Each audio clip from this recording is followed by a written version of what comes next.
Boa noite, pessoal. Então, eu vou começar.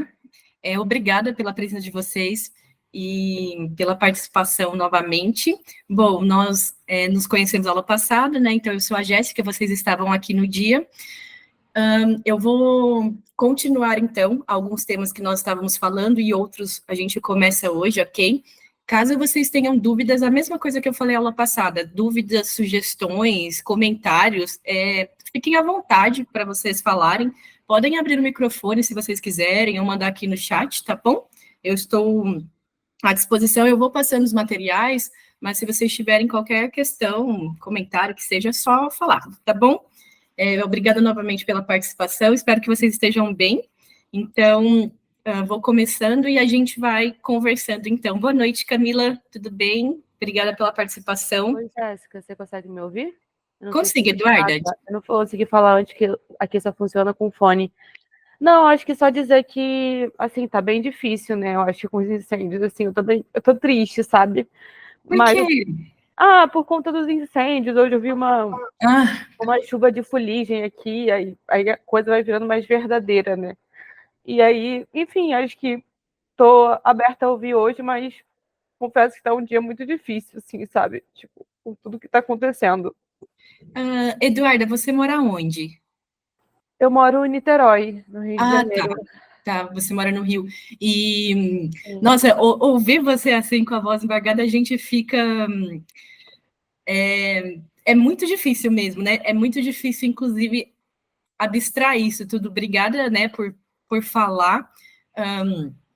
Eu estava, nesses últimos dias, inclusive preparando as aulas, eu coloquei no final como uns anexos, porque eu sempre deixo uns anexos caso a gente tenha tempo hábil para falar, e essa semana inteira, né, toda vez que há um tema ou um encontro, algo do tipo, desses assuntos, dessa questão ambiental, que já são temas que eu vejo há bastante tempo de ler, de estudar, de ficar olhando, e eu estava vendo justamente essa semana e lembrando de vocês, porque eu falei, poxa vida, na quarta eu vou ver o pessoal, né, do curso, da oficina, e anotando coisas. Fui colocando no celular, em bloco de notas, para comentar com vocês. E aí teve uma hora, eu super entendo de verdade o seu sentimento, que eu parei de olhar. Eu estava vendo noticiário, essas coisas. Quando a gente chega super tarde de casa, né, e liga a TV e vai vendo o que está passando, e aí, como eu vou pesquisando assuntos sobre isso, então toda hora esse tipo de informação chega, né? E eu super te entendo, porque teve uma hora, acho que foi na segunda-feira, né, que eu estava vendo sobre a qualidade do ar, sobre a discussão, porque no Brasil a gente permite, né, os nossos indicadores são tão permissivos e mesmo em condições péssimas em vários estados, já era para ter suspendido aulas, por exemplo, ou não só aulas, mas trabalho também, ou deixar só trabalhos essenciais e fazer com que as pessoas ficassem em casa, e a gente no Brasil não faz isso. E aí eu estava vendo as notícias sobre isso e eu te entendo, porque assim, é muito angustiante, é muito... Aí, né, para mim o que chegou num ponto que eu falei, não, eu não quero mais ver, eu vou fazer outra coisa, porque já estava tarde, eu precisava dormir, precisava fazer várias coisas, e aí senão eu durmo com isso na cabeça, eu acho que vocês entendem, a gente fica com isso na cabeça, né, e para mim chegou no ponto quando chegou em bichos, porque aí eu começo a ver... sobre o Pantanal, sobre Cerrado, sobre a Amazônia, sobretudo o Pantanal, né, que está numa condição muito drástica, mas já saiu de lá, né? Já sobressaiu ao Pantanal. E aí, quando eu começo a ver de bichos, que é um tema muito, muito, muito sensível para mim, eu entendo o que você está falando, porque eu falei, eu não quero mais ver, embora. Sim. Né, como está a situação aí no Rio hoje? Então, na verdade, o Rio não sofreu tanto quanto São Paulo, né? E outros estados, inclusive, porque não tem tantos focos de incêndio. Mas assim, a gente vê um mapa, né? Eu não tenho mais o Instagram no celular, mas aí eu abro aqui no computador, aí aparece um mapa, né? Com a quantidade dos focos. Enfim, o mapa do Brasil que era para ser verde, totalmente vermelho, sabe? Enfim, é muito. Eu queria só colocar isso porque, tipo, eu acho que eu vou assistir ela chorando, assim, sabe? Vai ser uma coisa meio. Não sei se eu vou conseguir por muito tempo, assim, confesso. Tá bem difícil, sabe? Acho que hoje bateu um desespero aqui porque eu vi a nuvem de fumaça passando, sabe? Eu moro numa área que eu acabei de mudar para uma área de mata. Até compartilhei isso aqui, perto da Serra Tiririca. E eu vi essa nuvem, eu comecei a ver uma chuva de fuligem, sabe? Uhum. E aí foi muito estranho. Eu falei, será que tá tendo algum incêndio? E aí depois eu entendi que não, que eu acho que de repente era a própria nuvem de fumaça que eu consegui enxergar. E, enfim, essa sensação, né, de potência, de que nada, enfim, que não tem nenhuma, que os governos não estão parando, né? Justamente isso que você está falando, assim, o tipo, parem as máquinas, né? Parem os carros, tipo, tá no, já passou do limite, né? Então, sabe, a gente vê esse título, assim, sustentabilidade, recursos naturais, desenvolvimento econômico e, assim, a gente tem que ter esperança ainda, né? Eu acredito nisso, mas hoje, especialmente para mim, assim, hoje tá sendo o dia mais difícil, desde que tudo isso vem acontecendo, sabe? Eu não vou nem ligar minha câmera porque eu tô, tipo, chorando, sabe? Deu para sentir É, a sua voz. Olha, Eduarda, de verdade, é assim, um abraço virtual para você, porque é o que dá para fazer de tão longe, né? Eu estou muito longe. As sim, aulas online, elas ajudam nesse modo da gente poder se encontrar em qualquer lugar do país ou de fora do país e estar aqui nesse momento agora, mas por outro lado é muito solitário também. Eu não sei se vocês sentem isso, tá? Mas para o lado de quem está aqui falando, às vezes é muito, muito, muito solitário. E aí, quando a gente escuta esse tipo de coisa, de sim, verdade, assim, imagino. um abraço virtual para você. Eu, de verdade, eu entendo. Muitas vezes, quando eu vou preparar esses temas, eu fico. É mais do que um sentimento de impotência. É assim, poxa, eu estou falando disso tudo. E aí você está comentando, né? E a vida segue. E ninguém. E quando a gente pensa em termos governamentais, né? Ah, eu estava lendo isso essa semana justamente para comentar com vocês, porque eu não me lembro se foi a Priscila que fez uma pergunta para mim na aula passada. Ela está aqui, se não, eu não lembro se foi ela ou se foi uma moça chamada Paula agora.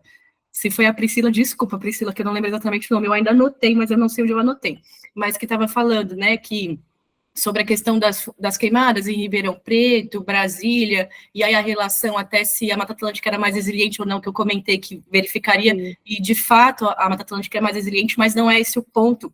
O ponto das queimadas, quando a gente fala na Grande São Paulo, né, nas regiões metropolitanas, é justamente por conta disso que você está comentando, aí do rio que você está vendo, né, que você falou que não sabia se era uma nuvem de fuligem, são materiais particulados mesmo, né? Então é uma quantidade tão grande de partículas suspensas no ar, né, que não permite e elas não se dissipam, porque a gente está numa frente estacionária, então a gente está nessa onda de calor, né? Essa semana eu vi. sim. Não chove, né? Não chove, não tem previsão por enquanto, e aí são vários agravantes, né? É uma onda de calor, tem queimadas acontecendo em várias partes do país, em regiões que já estão muito secas, que é um exemplo, por exemplo, se em regiões de Mata Atlântica estão ocorrendo queimadas, no Cerrado também, né? E aí a gente pensa, a vegetação do Cerrado ela é muito mais propensa, a vegetação do Pantanal é muito mais propensa, né, às queimadas do que a resistência de áreas de Mata Atlântica, por exemplo, que também estão sendo queimadas. Mas aí é um ponto que vai dando desespero, inclusive quando a gente prepara materiais para conversar, para esses encontros. Sim, Porque é isso, ninguém está parando, né? Os órgãos governamentais, por mais que a gente veja, estão sendo feitas medidas relacionadas a enviar mais brigadistas. Tem muitas áreas que são brigadistas voluntários. Ontem eu estava vendo de Osasco, né? Aqui uma cidade próxima a São Paulo, que assim, desesperador das pessoas que moram, e aí, novamente, quem a gente vê passando por situações muito difíceis também, pessoas em áreas periféricas, então, sim, de novo, né, assim como crise hídrica, como estresse hídrico, como racionamento hídrico atingem bairros periféricos e pessoas mais marginalizadas, as queimadas elas estão atingindo muitos lugares, né? Mas o que acontece? Eu estava vendo essa notícia que foi uma das que eu falei, que eu falei, deixa, eu vou fazer outra coisa agora. E uma região em Osasco, né, de área de mata, que as pessoas moram muito próximo à área de mata, e o fogo estava chegando na casa das pessoas, estava realmente, literalmente chegando na casa das pessoas, e eles estavam, e era desesperadora a cena, isso foi sim. ontem, e eles estavam, e além dos materiais particulados, né, todos suspensos no ar, porque não chove, porque a gente está numa frente estacionária de calor, porque essa semana nós estamos com vários agravantes, com vários fatores agravantes, né? Então, a Sim, frente estacionária está muito quente, as temperaturas, a média está a 5 graus, né, a mais no país inteiro, então está calor pra caramba, a sensação térmica está ruim, né, a qualidade do ar está irrespirável, a gente já está abaixo do insalubre. É isso que eu estou comentando com vocês, né? Que em muitos países você tem os indicadores e tem agências regulatórias. Então, até X, 30% de umidade, 20%, a umidade relativa do ar está baixando muito, né? Já é um sinal de alerta. No nosso caso, a gente estava com algumas cidades, Ribeirão Preto, eu vi com 7% de umidade relativa do ar. Isso é muito baixo. E aí, esse exemplo de Osasco. Então, estava queimando o quintal dessas pessoas, né? E elas estavam com baldes de água que claramente não davam conta. E aí vieram brigadistas voluntários, porque em muitos lugares são voluntários, né? Para tentar ajudar, porque o fogo estava chegando dentro da casa das pessoas. Então, são cenas são muito desesperadoras, né? Aqui onde eu moro, a gente está também com focos de incêndios, e nos dias que não. Tem vários dias que não estão ocorrendo queimadas, mas aí é isso, né? Essa qualidade do ar muito ruim, a sensação térmica, essa angústia toda que a gente está, porque, tudo bem, a gente tem as projeções aqui em outubro, novembro, chova um pouco mais, mas ainda assim, enfim, é muito complicado, e é isso que você fala. Quanto mais a gente vê sobre isso, mais angustiada a gente fica e pensa nessa questão, né? Tudo bem, nós temos órgãos estaduais, federais que estão atuando, mas a sensação é essa, tá bom, mas aonde as pessoas estão em loco ainda é pouco, né? E aí eu penso numa questão além dos bichos, dos animais, de todas essas áreas que estão sendo queimadas, que estão sendo devastadas, que a gente não está falando sobre esses, né? A gente fala, as pessoas estão sendo afetadas, a qualidade do ar, enfim, o nosso trabalho, a qualidade de vida, tudo mais, né? A gente está no país inteiro sofrendo com isso, porque é o país, né? Tem lugares que estão há mais de 3 semanas assim, fechando um mês já. Mas e os animais dessas áreas todas, né? E os animais dessas áreas florestais, porque esses bichos, eles não vão, esses animais, essas muitas espécies, muitas delas não vão conseguir se salvar, né? Então, são coisas... Assim, gente, desculpa, tá? Começar a aula com... Mas eu acho que se nós estamos falando sobre temas de educação ambiental, de sustentabilidade, né? De recursos naturais, e nós estamos vivendo esse momento, por isso que na aula passada eu quis começar a aula com vocês antes de começar a falar de estratégia, de sustentabilidade, de economia, do que a gente tem de economia verde no mundo, de novos paradigmas sustentáveis. Eu pensei, né, quando eu fui preparar esse encontro para vocês, eu pensei, cara, a gente precisa conversar, porque conservar, né? Eu acho que o primeiro ponto é esse. Então, desculpem começar com essas notícias horrorosas, mas se a gente está falando desses temas, não tem como ignorar que nós estamos agora passando por isso, né? Então, enfim, Eduarda, desculpa, nem sei se você quer falar mais alguma coisa, tá? Mas obrigada por perguntar isso. Era mais trocar mesmo, porque a gente está falando de meio ambiente aqui, e a gente não, né, as pessoas não estão, dizendo que as pessoas não estão conversando muito sobre isso também, a gente só vê, enfim, as notícias ruins e não vê muita ação, tipo, mais concreta, prática do governo, né? Acho que é um pouco desesperadora. Obrigada também pela acolhida. Não, imagina. Se você quiser, fica à vontade, tá bom? Para comentar, e é isso, eu compartilho do mesmo, é a sensação de potência, de falar, tá, mas e agora? Mas de novo, porque eu penso mais do que isso, se é de novo ou se é ainda, porque eu me lembro, né, em 2020, bom, vocês todos com certeza se lembram, porque a pandemia foi muito traumática e a gente lembra, né, o que estava fazendo na pandemia, e eu escutava muitas coisas que falavam, a gente vai sair dessas seres humanos melhores, e eu penso, falo, cara, eu não sei, será, né? Eu realmente não sei. E uma outra questão que eu me lembrei, inclusive montando esse encontro da nossa conversa para hoje, né? Falando sobre a questão de queimadas e disso que está acontecendo no país inteiro. E não é só no Brasil, né? Eu não sei se vocês viram, mas está acontecendo também, países vizinhos estão passando também por ondas de incêndios que estão trazendo a questão da circulação geral da atmosfera que eu comentei com vocês na aula passada, né? Enfim, circulação geral dos ventos, correntes atmosféricas, corrente de ventos, né? E essas queimadas nos países vizinhos também estão vindo para o Brasil, né? A gente fala como se fossem corredores, né? Atmosféricos, então elas também estão chegando no Brasil. E eu me lembrei, eu só estou comentando isso, eu já vou seguir, tá, pessoal? Eu só estou comentando, porque eu me lembrei, enquanto organizava aqui nosso material, né, que em 2020, por isso que eu não sei se é de novo, se nós estamos passando por esse problema de novo, ou é ainda, porque eu me lembrei que em 2020, durante a pandemia, né, quando nós estávamos nesse período mesmo de estiagem, que ocorre muito entre junho e agosto, junho e setembro, mas em setembro já era um mês que normalmente nós não tínhamos temperaturas tão altas como agora, assim como agosto, né? Nós quase não tivemos inverno, né? Nós tivemos muito, muito calor, temperaturas muito acima da média nos meses de inverno também. E eu me lembro justamente que em 2020 eu estava dando aula online na pandemia, trabalhando online, e eu passei o mês de agosto e uma parte do mês de setembro comentando, né, com os meus alunos sobre a questão do Pantanal, né? E eu me lembro que eu começava as aulas falando, gente, o Pantanal chegou no nível, em 2 semanas de queimada, a gente perdeu o equivalente à região metropolitana de São Paulo. Gente, a região metropolitana de São Paulo é gigantesca. Aí passou um tempo, eu falei, olha, nós já perdemos o equivalente à cidade do Rio de Janeiro inteira. E aí eu colocava no mapa, não coloquei isso aqui para vocês, né, mas eu colocava no mapa para eles o tamanho, o recorte cartográfico dessas áreas, porque senão fica muito abstrato. Tá bom, mas a cidade do Rio.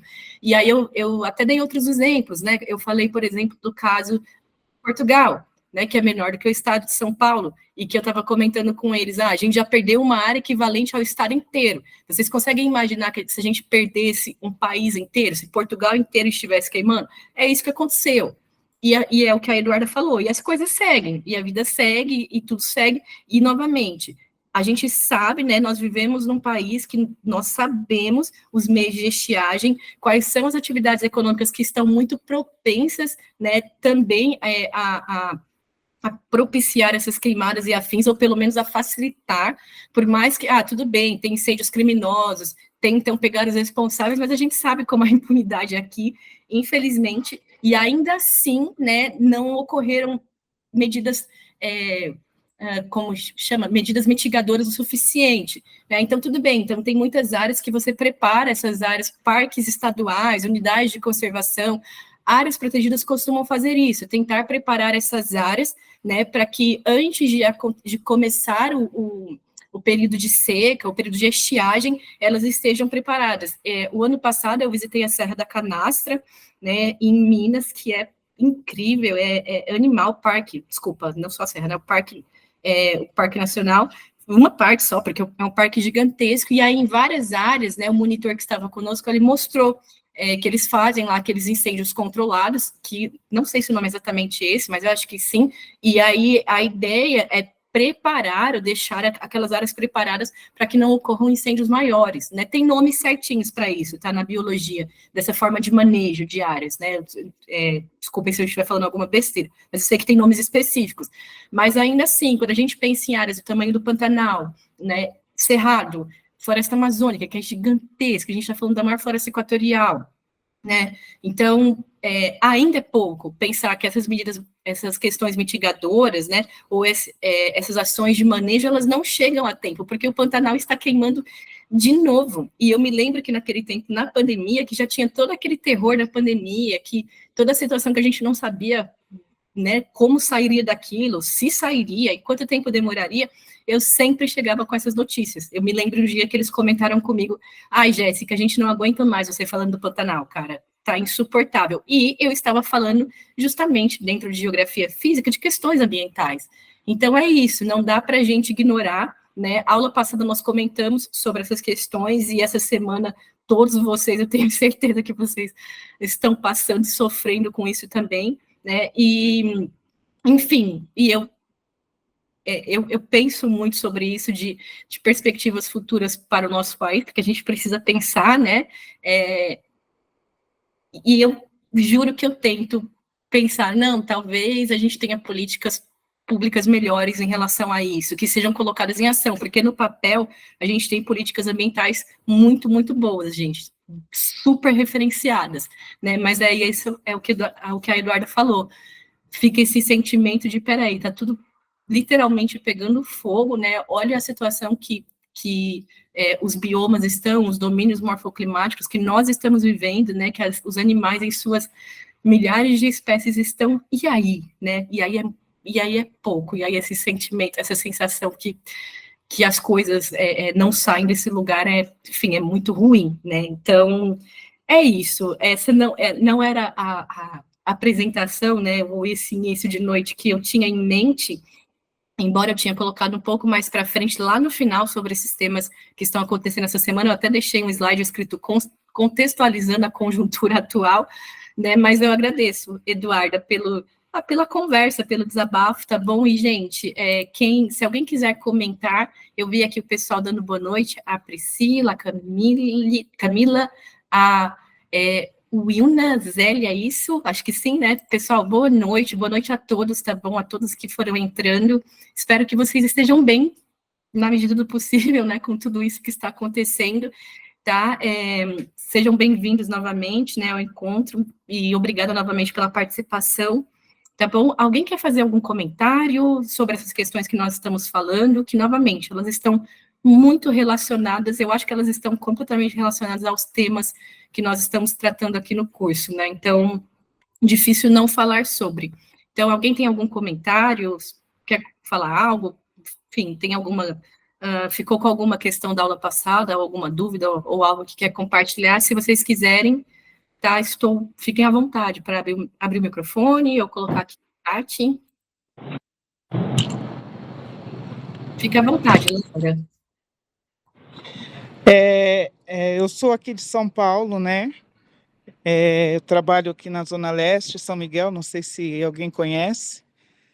E ontem foi a primeira vez, eu tenho 57 anos, já trabalho há 20 anos na Zona Leste, e ontem foi a primeira vez que eu me senti muito mal, assim, com o ar, né? Meus olhos lacrimejando, minha garganta seca, arranhando.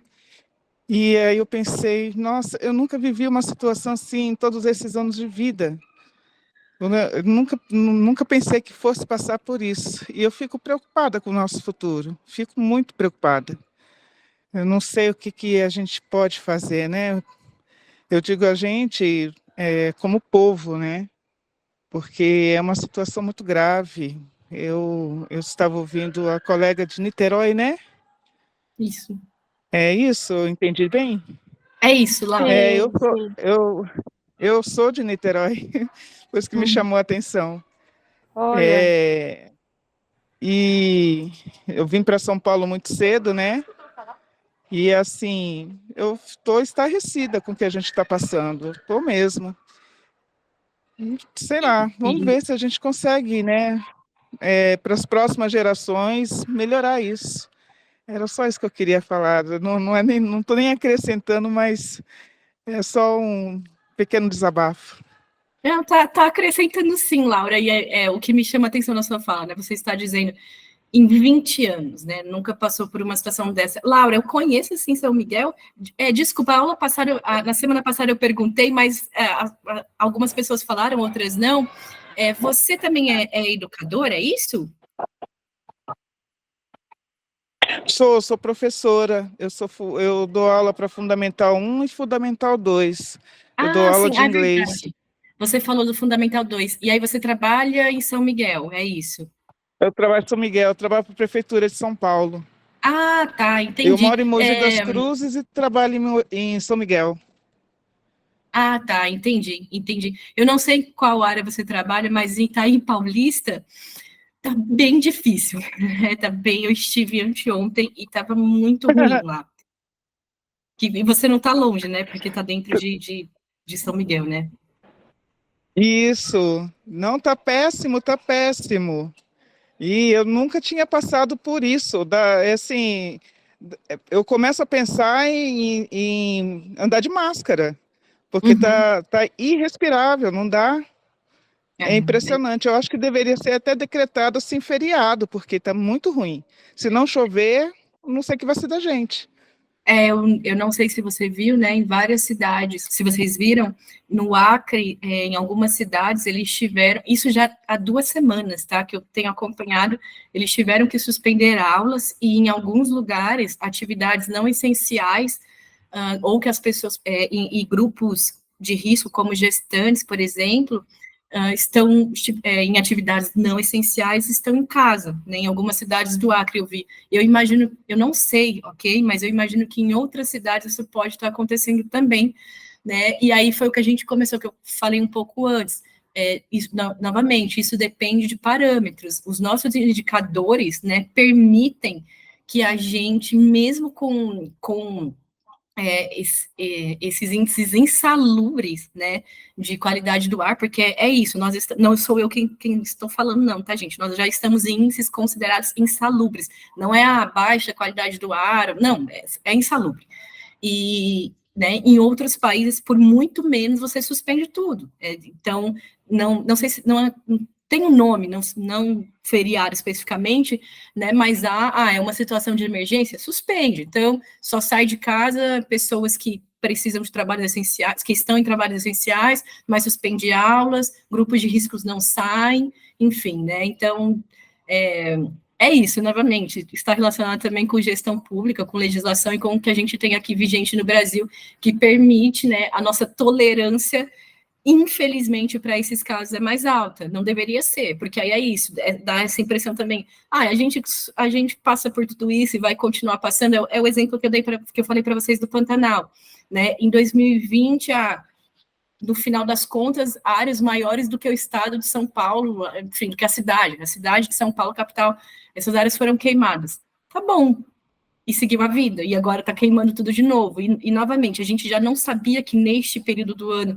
né, ainda mais que ano após ano nós temos temperaturas mais elevadas. A gente vai falar, eu não sei se vocês se lembram, mas eu tinha colocado os temas, né, do nosso cronograma, e nós vamos falar nos próximos encontros um pouco sobre mudanças climáticas, contexto de que também é um tema. Bom, nós já estamos falando um pouco disso, mas mudanças climáticas, guerra, fome, movimentos migratórios, refugiados ambientais, que são temas muito sensíveis também, e é isso que gera essa desesperança hoje, né? E aí a gente comenta um pouco mais sobre isso também, né? Sobre esses índices, sobre o que é considerado, o que a gente leva ou não, qual é o nível de tolerância em relação à questão ambiental e a mudanças climáticas. Mas pensando nisso, que nós estamos cada ano com temperaturas, né, mais elevadas, novamente, é complicado não pensar porque medidas mitigadoras já não estavam acontecendo antes, né? Já que a gente sabia que ia queimar. Existe, só para, eu já vou seguir, mas já que nós estamos falando disso, existe uma tese de um professor que chama João Lima Santana Neto. Ele é professor, ele é um climatólogo, né? E ele estuda questões climáticas e mudanças climáticas há mais de 20 anos, acho que há mais de 30, tá bom? Se eu não estiver enganada. Ele é da Universidade Estadual Paulista, da Unesp, e esse professor, eu nunca me esqueci quando eu li o trabalho dele, que já tem muitos anos, que era assim, chove para quem, né? E aí era uma tese de livre docência que ele fez falando sobre questão de chuvas torrenciais, de movimentos de massa, de quem mais sofre quando ocorrem deslizamentos, chuvas intensas. Vocês viram isso no início do ano, né? E aí ele já começa falando, a gente mora, vejam, eu estou falando aqui de chuvas intensas, de chuvas torrenciais, de períodos que levam semanas, né? O oposto do que está acontecendo agora, mas que acontece em várias áreas do país e que também é muito catastrófico. E aí ele fala, a gente sabe, né, nós moramos num país que nós sabemos que todo janeiro chove, né, entre os meses antes era de setembro a março, agora a gente pode falar talvez de novembro a fevereiro, novembro a janeiro, não sei ainda, mas ele fala, a gente sabe que nos meses de dezembro, janeiro, os volumes de precipitação são muito altos em áreas serranas, por exemplo, em outras também, mas ele dá o exemplo de áreas serranas, e aí ele fala, a gente sabe que todo ano vai chover nessas áreas, e que todo ano esses movimentos de massa vão acontecer. Acontecerão deslizamentos, acontecerão desmoronamentos, movimentos gravitacionais, que é o que a gente chama de movimentos de massa, e as pessoas vão morrer. Não é se eles vão acontecer, eles vão acontecer, né? E aí, o trabalho dele, quando ele coloca isso, chove para quem, que é o título do trabalho dele, era justamente, e ele já discutia mudanças climáticas, essas questões há muito tempo, né? Há muito, muito tempo. E aí ele fala justamente sobre isso, né? Ele fala também muito sobre segregação, sobre quais são os grupos que vão sofrer, os grupos sociais, né? Quando ele fala de uma estratificação social, porque ela existe, quem vai sofrer mais com essas questões, né?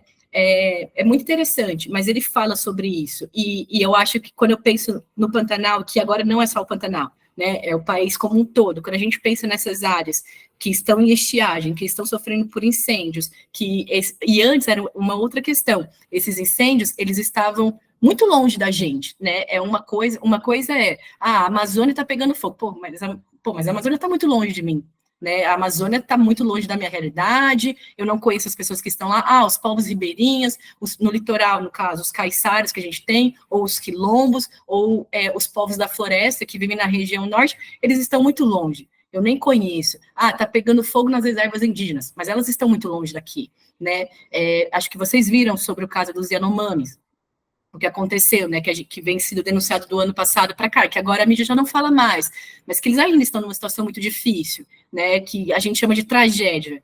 Não é tragédia, tem outro nome, né, como a gente fala lá de Brumadinho e Mariana, que inclusive eu coloquei materiais disso na nossa aula. Uma tragédia, é a maior tragédia ambiental do país e tal. Tem outro nome, né, é erro humano, negligência, várias outras coisas, mas não é só tragédia, né, então... quando a gente pensa nisso, porque antes essas queimadas, incêndios, esses períodos de estiagens eram em regiões, não chegava, não chegava na nossa porta dentro da cidade, ou chegaria, mas era muito mais difícil, né, a Laura falou isso, em 20 anos morando em São Paulo, trabalhando, né, nessa região, nunca vi um ponto desse, né, então é realmente muito assustador, e a gente percebe como já não atinge, como já não está tão longe, né, porque quando está muito longe, de um modo geral, as pessoas muitas vezes podem pensar, o problema não é meu, né, tá muito longe de mim. A sensação que eu tinha quando eu via muita coisa sobre o Pantanal era isso, mas o Pantanal tá muito longe, não sei nem onde é que fica o Pantanal, né, e agora tá na nossa porta, né, tá literalmente quase dentro das nossas casas, porque a gente não consegue ter uma qualidade de vida mínima, né, e de fato, não consegue mesmo, então tá muito, muito difícil, né, então, de novo, gente, obrigada por esse espaço, né, de diálogo, porque no final das contas é isso, quando a gente pensa nesses encontros, é um espaço de diálogo, de conversa, né, e é muito bom conversar com pessoas que, enfim, falar com outras pessoas sobre essas coisas que nós estamos percebendo e sentindo, e até porque muitas vezes, né, vários de vocês aqui são educadores, e é difícil a gente ter que explicar para pessoas, quando a gente pensa, por exemplo, em crianças, em adolescentes, né, o que está acontecendo, e quando a gente tem esse sentimento de falta de perspectiva também, é muito, muito complicado. Eu acho que vocês entendem o que eu estou falando, né, enfim, é muito angustiante, é isso, a sensação é uma angústia, né, tremenda. Então, enfim, obrigada, Laura, também, tá bom? Por compartilhar. Não sei se entrou mais gente, pessoal, boa noite. Eu não vi aqui, acho que não, né? Acho que tá o pessoal que já estava antes mesmo. Mas então, boa noite geral, tá bom? Para todos vocês que estão aqui. Alguém tem mais algum comentário? Tudo bem? Quer dizer, tudo bem não tá, né? Mas, enfim. Bom, se alguém tiver mais algum comentário, qualquer coisa, tá? Fiquem à vontade, eu já falei isso antes, mas estou repetindo, tá bom, gente? Se vocês quiserem, não me atrapalha, se eu estiver no meio do material e vocês quiserem fazer algum comentário, alguma dúvida, qualquer coisa, fiquem à vontade, porque não me atrapalha. Podem abrir o microfone que eu vejo, ou então vocês coloquem no chat o que vocês acharem melhor, tá bom? Mas então... Enfim, sejam bem-vindos de novo e desculpem novamente pelas más notícias, mas tá difícil, né? Tem sido um período difícil mesmo, né? Bom, vamos lá.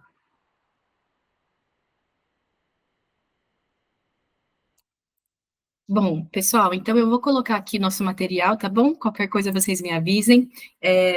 Então, como eu disse, a aula de hoje eu coloquei com o tema de sustentabilidade, recursos naturais e desenvolvimento econômico, que é justamente, eu acho que tem muita, muita relação com o que nós estamos passando, né?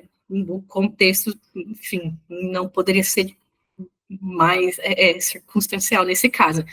Como eu havia falado para vocês, eu coloquei o tema de sustentabilidade de novo, porque nós, na aula passada, falamos bastante sobre esse assunto, né? Sobre a urgência de conservar, sobre a urgência de pensar numa agenda ambiental global, e aí eu não vou ler aqui de novo, é só para lembrar de onde nós estávamos para onde nós continuamos, já que esses encontros, esses temas estão relacionados, tudo bem? Então, eu coloquei aqui que nós continuamos nesse escopo, para vocês lembrarem que a gente estava falando sobre sustentabilidade, sobre a importância de conservação, né, e sobre perspectivas, né, o que dá para fazer em relação a isso, ok? Então, eu tinha colocado aqui sobre a importância sobre o porquê conservar, né, falei sobre as 5 grandes extinções em massa que nós passamos e que nós estamos na era do antropoceno, né, seria, pelo jeito, uma 6ª extinção em massa. Eu ri aqui, mas é de nervoso mesmo, tá, gente? E aí, nós falamos desses temas, ok? E aí, gente, peraí. E aí eu tinha falado para vocês no final da aula que eu passaria um vídeo sobre a Amazônia. Não sei se vocês se lembram, eu tinha comentado. Gente, tem muitos materiais, tem muitas coisas sobre biomas, sobre áreas florestadas, sobre domínios morfoclimáticos. Na nossa próxima aula, inclusive, eu organizei um material que eu depois, no final, até pergunto para vocês se ok ou não, porque vai que vocês me dizem, se vocês me disserem que, não, a gente está super bem com isso, não precisa, tá? Eu até repenso. Mas como eu estava organizando esses materiais de recursos naturais, desenvolvimento econômico, eu também coloquei um panorama sobre como estão os nossos biomas hoje, né? Ainda mais nesse contexto que nós estamos falando de tanta destruição, de tantos movimentos que estão acontecendo nos últimos anos, né? Então, eu coloquei um panorama mesmo das questões ambientais, das atividades econômicas. Então, por exemplo, Mata Atlântica. O que nós temos de remanescentes? Quais são as principais atividades econômicas que a gente tem na Mata Atlântica? Eu acho que, para isso, independente de quem é educador ou não, eu imagino que isso possa ajudar bastante, né? Até a desenvolver trabalhos com os alunos. Quais são as potencialidades paisagísticas desse local? Sobre a Amazônia, né? Quais são as principais atividades de exploração da Amazônia hoje? Do Cerrado, do Pantanal, dos campos. Então, eu organizei um material desse também, tá bom? E aí, como eu havia dito para vocês, aula passada nós falamos um pouco sobre a Amazônia, né? Eu comentei disso para vocês, disse ainda que eu volto, quando a gente for falar sobre novos paradigmas sustentáveis, a gente volta a falar da Amazônia, tá? Então, sobretudo de estratégias para conservação, eu não terminei o assunto. E aí, no final da aula passada, eu ia passar um vídeo para vocês de 10 minutinhos de um documentário, só que acabou não dando tempo, e aí eu terminei antes. É um documentário que chama Amazônia Sociedade Anônima. Esse documentário, ele já tem uns anos, mas então vocês vão ver vários dados, né? Eles se atualizam, eles mudam em relação a índices, por exemplo, de desmatamento, ok? Mas o contexto dele, tá? O escopo dele é muito bom. Então, ele tem 5 episódios, eu coloquei só essa primeira parte, 10, no final deixei como sugestões complementares outras partes, se vocês quiserem ver depois, e mesmo sendo de uns anos atrás, eu costumo atualizar materiais quando eu coloco, né, em aulas ou afins, mas ele é muito interessante, então, e tem falado, e fala sobre muitas questões que a gente está passando e tem essa angústia toda, tá? Então, eu vou colocar aqui para vocês, tem 10 minutinhos, e aí, quando terminar, né, se vocês tiverem comentários e afins, fiquem à vontade, tá bom? Se não sair o som, alguma coisa me avisem, mas eu acho que tá tudo certo, tá?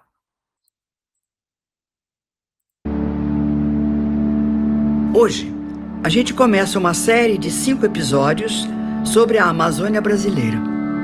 Uma região que continua desconhecida da maior parte da população, ainda que os brasileiros comam a carne, usem a eletricidade, vistam o algodão, bebam a água e pisem na madeira vinda de lá.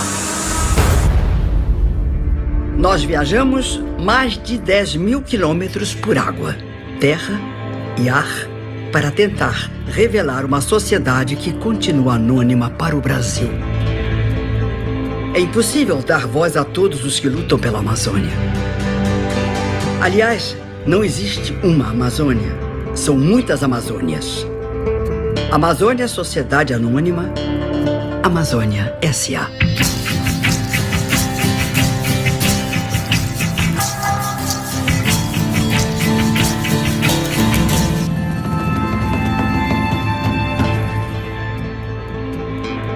O rio Amazonas despeja 17 bilhões de toneladas de água por dia no Atlântico. É a maior bacia hidrográfica do mundo. Terra de superlativos. A maior biomassa florestal do planeta. A maior concentração de biodiversidade da Terra, onde mais de 180 línguas nativas são faladas entre 400 bilhões de árvores. Então você tem na Amazônia convivendo, né, povos indígenas, quilombolas, populações extrativistas, populações ribeirinhas, populações de coleta. Enfim, você tem aí um universo absurdamente rico e ainda bastante desconhecido da população brasileira. É uma enormidade a Amazônia. Hoje representa 61% do território brasileiro. Lá está uma riqueza que nós sequer conhecemos direito. Ela tem que ser ocupada com um modelo sustentável muito sério, muito tranquilo, muito bem feito. Esse processo não será barato e não será rápido. A gente não tem experiência no Brasil e no resto do mundo de como fazer uma civilização em trópicos úmidos. Gerar conhecimento e tecnologia em floresta tropical é um desafio para a ciência e para a tecnologia. E a região receberá investimentos em infraestrutura na ordem de 100 bilhões de reais nos próximos 6 anos. Em breve, a Amazônia será o principal produtor brasileiro em minério, energia elétrica, soja, carne e madeira, itens estratégicos para o crescimento da economia do país. São muitos interesses. Sem falar nos 24 milhões de brasileiros que vivem num território que é mais da metade do Brasil. Mas tem um assunto que diz respeito a todos nós. Observando o mapa de furacões do planeta, vemos que nos oceanos próximos à Amazônia, eles não ocorrem. Esse é um dos segredos da floresta amazônica. A floresta tem um dossel que é rugoso, diferente do oceano que é liso. Liso, o vento que está indo na superfície, ele acelera. Rugoso tem fricção. A fricção da rugosidade gera turbulência na baixa atmosfera que se propaga e freia os ventos. Esse freio, ele é muito importante para dissipar esse excesso de energia em fenômenos como tornados ou furacões. Isso daí no nível local. No nível mais regional, os alisos fluem junto da superfície. Em cima tem os ventos que vão na direção contrária. Isso daí não deixa organizar os furacões lá no oceano. Então, a floresta, entre tantos serviços, ela ainda é o nosso melhor seguro. A Amazônia é uma poderosíssima e viva usina de serviços ambientais. Em 15 mil anos de ocupação, até 1970, apenas 1% da floresta amazônica havia sido desmatada. Hoje já são 19%. Existem vários estudos que dizem que se a gente chegar a 40% do desmatamento, a Amazônia começa a perder suas características naturais ou as características de floresta que nós conhecemos tal como está hoje. E a mudança vai ter um forte impacto na economia, na distribuição de água e na produção de alimentos no país inteiro. A Amazônia faz tudo isso de forma gratuita. A retribuição que nós estamos dando para essa floresta não é à altura. A floresta amazônica existe há milhões de anos. E durante todo esse tempo ocorreram inúmeros cataclismos, como aquecimentos e esfriamentos, o que é natural do metabolismo da Terra. Mas como explicar que a floresta amazônica saiu ilesa dessas mudanças climáticas? Ela deve ter alguma capacidade inata. Porque se não fosse isso, nós não teríamos hoje a biodiversidade que tem na Amazônia. E aí a explicação era que ela tem alguma capacidade de puxar o ar úmido do oceano para dentro do continente. Essa teoria foi chamada de teoria da bomba biótica de umidade, que é uma bomba d'água que está puxando os ventos para dentro e trazer consigo umidade. Então, onde tem floresta, chove, não é onde chove tem floresta. Muitos povos nativos, ou seja, de culturas tribais, já têm esse conhecimento. Onde tem floresta, tem chuva. O Cheipi Ijupau Airip. A Airip é a floresta geral. Então, nós estamos dizendo aqui, o nosso território. O território para nós, ela faz parte do, tipo assim, o nosso patrimônio, porque é lá que a gente tira o nosso sustento, é na floresta que a gente pratica o nosso neto, é ali que o jovem também vai conhecer o lugar sagrado aonde a mãe das caças mora, aonde os espíritos da floresta também encostam. Então, ela é mais do que uma escola. A gente vai cuidar da floresta. A Amazônia é um berço, é o berço de boa parte dos povos indígenas que ocupam o continente, que ocuparam o continente. Ou seja, boa parte da floresta amazônica é, na verdade, fruto da presença humana, que, longe de destruí-la, ao contrário, ajudou a construí-la, que ajudou a ela ser o que ela é hoje, o que ela ainda é hoje. Não sei se a Amazônia é o pulmão do mundo, mas ela certamente é o coração do Brasil. A floresta tem mais olhos do que folhas, dizem os índios. Cada copa de árvore chega a ter 10.000 espécies de insetos dentro dela, sem falar nos milhões de espécies de fungos e bactérias. A tecnologia, a nanotecnologia que opera nos processos da vida é algo quase incompreensível, de tão evoluído, de tão sofisticado, tão eficiente que nós não temos consciência deles. A tecnologia das árvores é invisível a olho nu.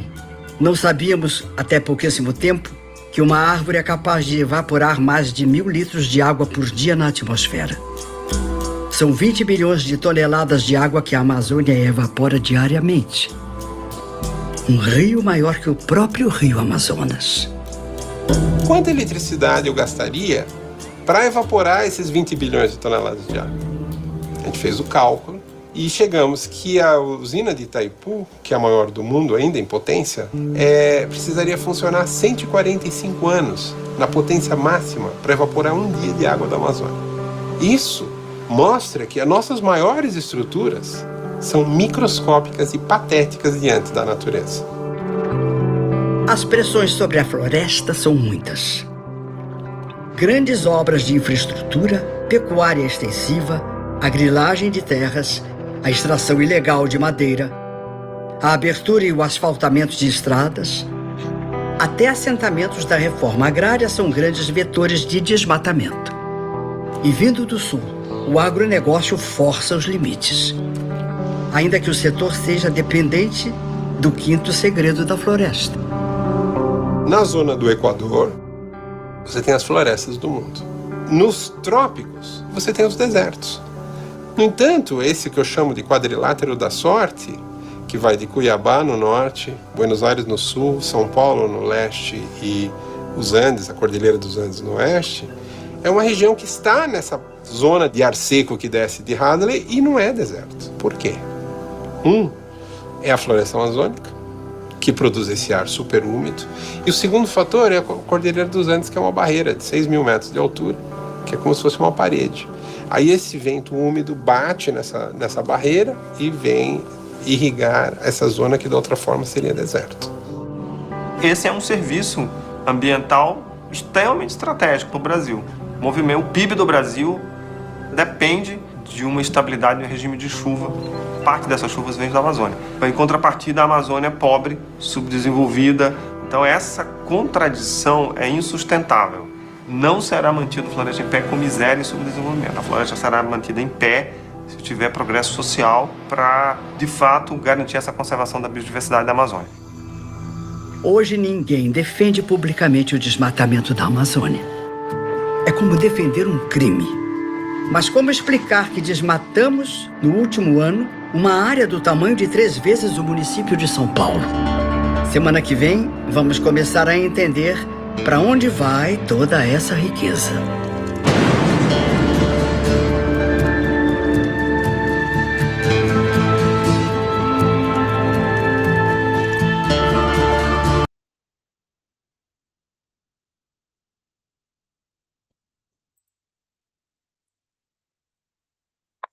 Bom, gente, acho que vocês conseguiram ouvir, né? Tranquilo, ninguém me avisou, então eu imagino que sim.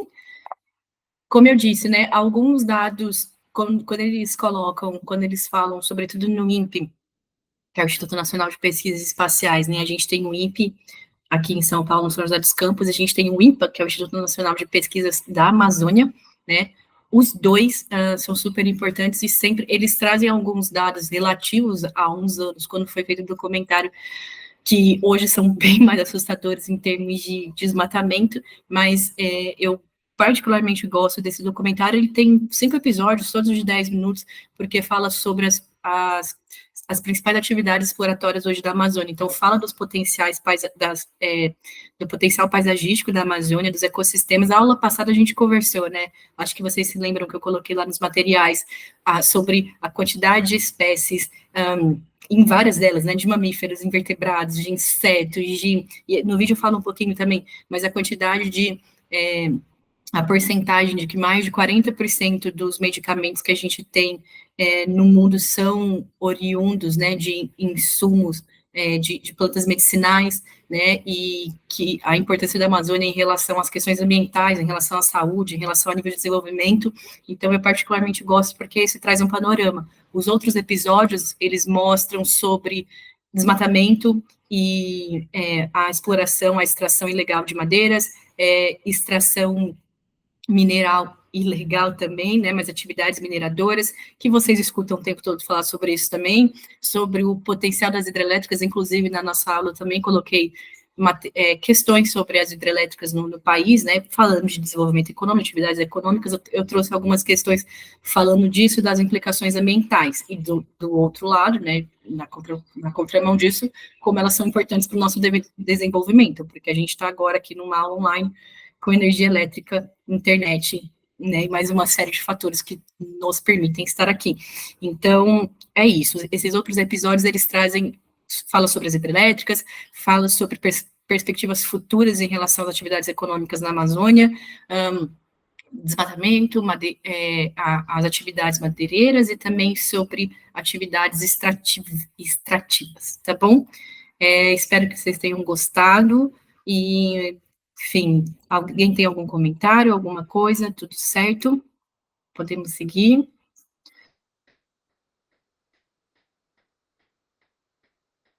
Acho que sim, então, né? Tá. Pessoal, eu vou seguindo então, tá bom? Qualquer coisa, vocês me avisam, tá? Mas espero que vocês tenham gostado desse trechinho do documentário sobre a Amazônia. Bom, então aqui eu coloquei para vocês, né, sobre o título da aula de Desenvolvimento Econômico e Recursos Naturais, ok? Peraí, tudo certo? Beleza, obrigada, Priscila, por avisar. Então, vamos lá. Sobre recursos naturais e desenvolvimento econômico, antes da gente chegar lá nos recursos naturais. Existe algo muito simples, mas que dá para a gente entender muitas coisas interessantes, né? Nós temos 2 tipos de sistemas que, ambientalmente falando, a gente utiliza. Sistemas naturais e sistemas técnicos, né? Aí, quando eu falo ambientalmente, é porque eles circulam dentro da geografia, dentro da biologia, dentro de outras áreas das ciências também, tá? Então, quando a gente pensa em sistemas naturais, é mais tranquilo, eles são, né, intuitivos. Quando eu falo de sistemas naturais, a gente está falando das dinâmicas naturais, dos fenômenos e processos naturais sem intervenção antrópica. Nós falamos um pouco disso na aula passada, eu comentei no encontro passado, eu falei um pouco para vocês de paisagens naturais. Aí eu coloquei aqui uns exemplos para vocês. Então, ciclo da água, ciclo do carbono, organização sistêmica da natureza. Então, quando a gente pensa... a gente tem ciclo de nitrogênio, a gente tem muitos ciclos acontecendo, né, e a aula passada nós comentamos sobre isso, né, sobre a quantidade, sobre as milhares de espécies que ao longo das eras geológicas e dos muitos milhões de anos, né, que nós temos de desenvolvimento da vida, elas foram coexistindo, se desenvolvendo, enfim, evoluindo, né, então entra numa outra área, que é da biologia e da evolução, né, que não é da minha alçada, mas que é uma área incrível, e quando eu trouxe para vocês dados na aula passada, sobre priorização de áreas para criar unidades de conservação, quais são os critérios que nós levamos em conta, né, na hora de fazer priorização de espécies, né, de critérios mais importantes ou não, fala um pouco sobre isso também, né. Então, organização sistêmica da natureza, troca de energia e o conjunto de elementos naturais. Então, quando nós pensamos nos elementos, quando a gente pensa nos principais sistemas que nós temos, né, falando dessa organização sistêmica da natureza, biosfera, litosfera, né, atmosfera, nós estamos falando... e hidrosfera, nós estamos falando de uma organização sistêmica que pressupõe sistemas naturais, porque nós, seres humanos, né, só chegamos muito, muito tempo depois, né, como nós falamos também. Então, nos últimos, pensem que se a gente for falar de 4 bilhões e meio de tempo de planeta Terra, de tempo geológico, e dos últimos 60 milhões de anos, né, quando nós começamos aí a dar nossos passos e a intervenção antrópica, que é muito, muito mais recente disso, né, muito mais recente do que isso, pensem no estrago que a gente conseguiu fazer nesse pouco tempo relativo que nós estamos aqui, né? Então, a gente fala que tem duas naturezas. Esse conceito é do Milton Santos, tá? Que foi um geógrafo muito, muito importante. E ele não tratava só de questões de geografias, mas geopolítica, questões ambientais globais também, muito legal. Então, primeira natureza é quando não há intervenção humana. Então, onde esses sistemas naturais ocorrem. E a segunda natureza, quando ocorre qualquer nível de intervenção antrópica. Aí fica fácil de entender porque nós estamos justamente vivendo isso no antropoceno, né? Então, sistemas naturais, sistemas técnicos. E aí, nos sistemas técnicos, né, as atividades econômicas, por isso que eu falei sobre desenvolvimento econômico e recursos naturais, todas as atividades econômicas, independente da abrangência que elas têm, elas entram nos sistemas técnicos, porque elas são desenvolvidas por nós, seres humanos, né? Então, eu coloquei aqui para vocês, ações antrópicas alteram a natureza, transformam seus elementos em produtos, produzem objetos e seus fluxos em ritmos desiguais nos diferentes lugares do planeta. E quando a gente pensa em fluxos em níveis desiguais, é porque isso é absolutamente... No mundo que a gente tem hoje, dá muito para entender isso quando nós pensamos nas diferenças de países centrais, né, ou países desenvolvidos, de países emergentes, que é o nosso, por exemplo, né, que estão aí, não são países desenvolvidos, mas também não são países periféricos, né, e nós hoje não é mais comum utilizar os termos de país subdesenvolvido ou desenvolvido, né, então nós utilizamos países centrais, né, desenvolvidos, mas melhor países centrais, melhor para usar, eu digo, países emergentes, ok? Ou em desenvolvimento, em crescimento, e países periféricos, né? Que são os subdesenvolvidos, que melhor nós utilizarmos os países periféricos. Então, quando nós temos esses níveis de desenvolvimento, a gente consegue entender esses ritmos desiguais em diferentes lugares do planeta, né? E como eu coloquei outros exemplos mais para frente para falar, por exemplo, de países, os países centrais, quais são as atividades econômicas desenvolvidas nesses países que, ambientalmente falando, interferem menos, né, nos ecossistemas, interferem menos as dinâmicas naturais, e porque outros países como o nosso, por exemplo, que é um grande fornecedor de matérias-primas globais, continua nessas condições de commodities, né, de exportar a maior parte do que retira da natureza. Né, aquele jornalista que faleceu há uns anos no acidente, que era o Boixá, ele falava, uma vez eu vi uma entrevista dele, que ele dizia, o Brasil ainda é uma grande fazenda, né, parece que aquela vocação agrícola lá atrás, que nós decidimos ir para outro caminho e se industrializar, né, e tentar uma outra vertente, em muitos casos ela ainda persiste, né, nesse caso. Os grandes exemplos da Amazônia que a gente tem de extração de recursos naturais mostram isso também.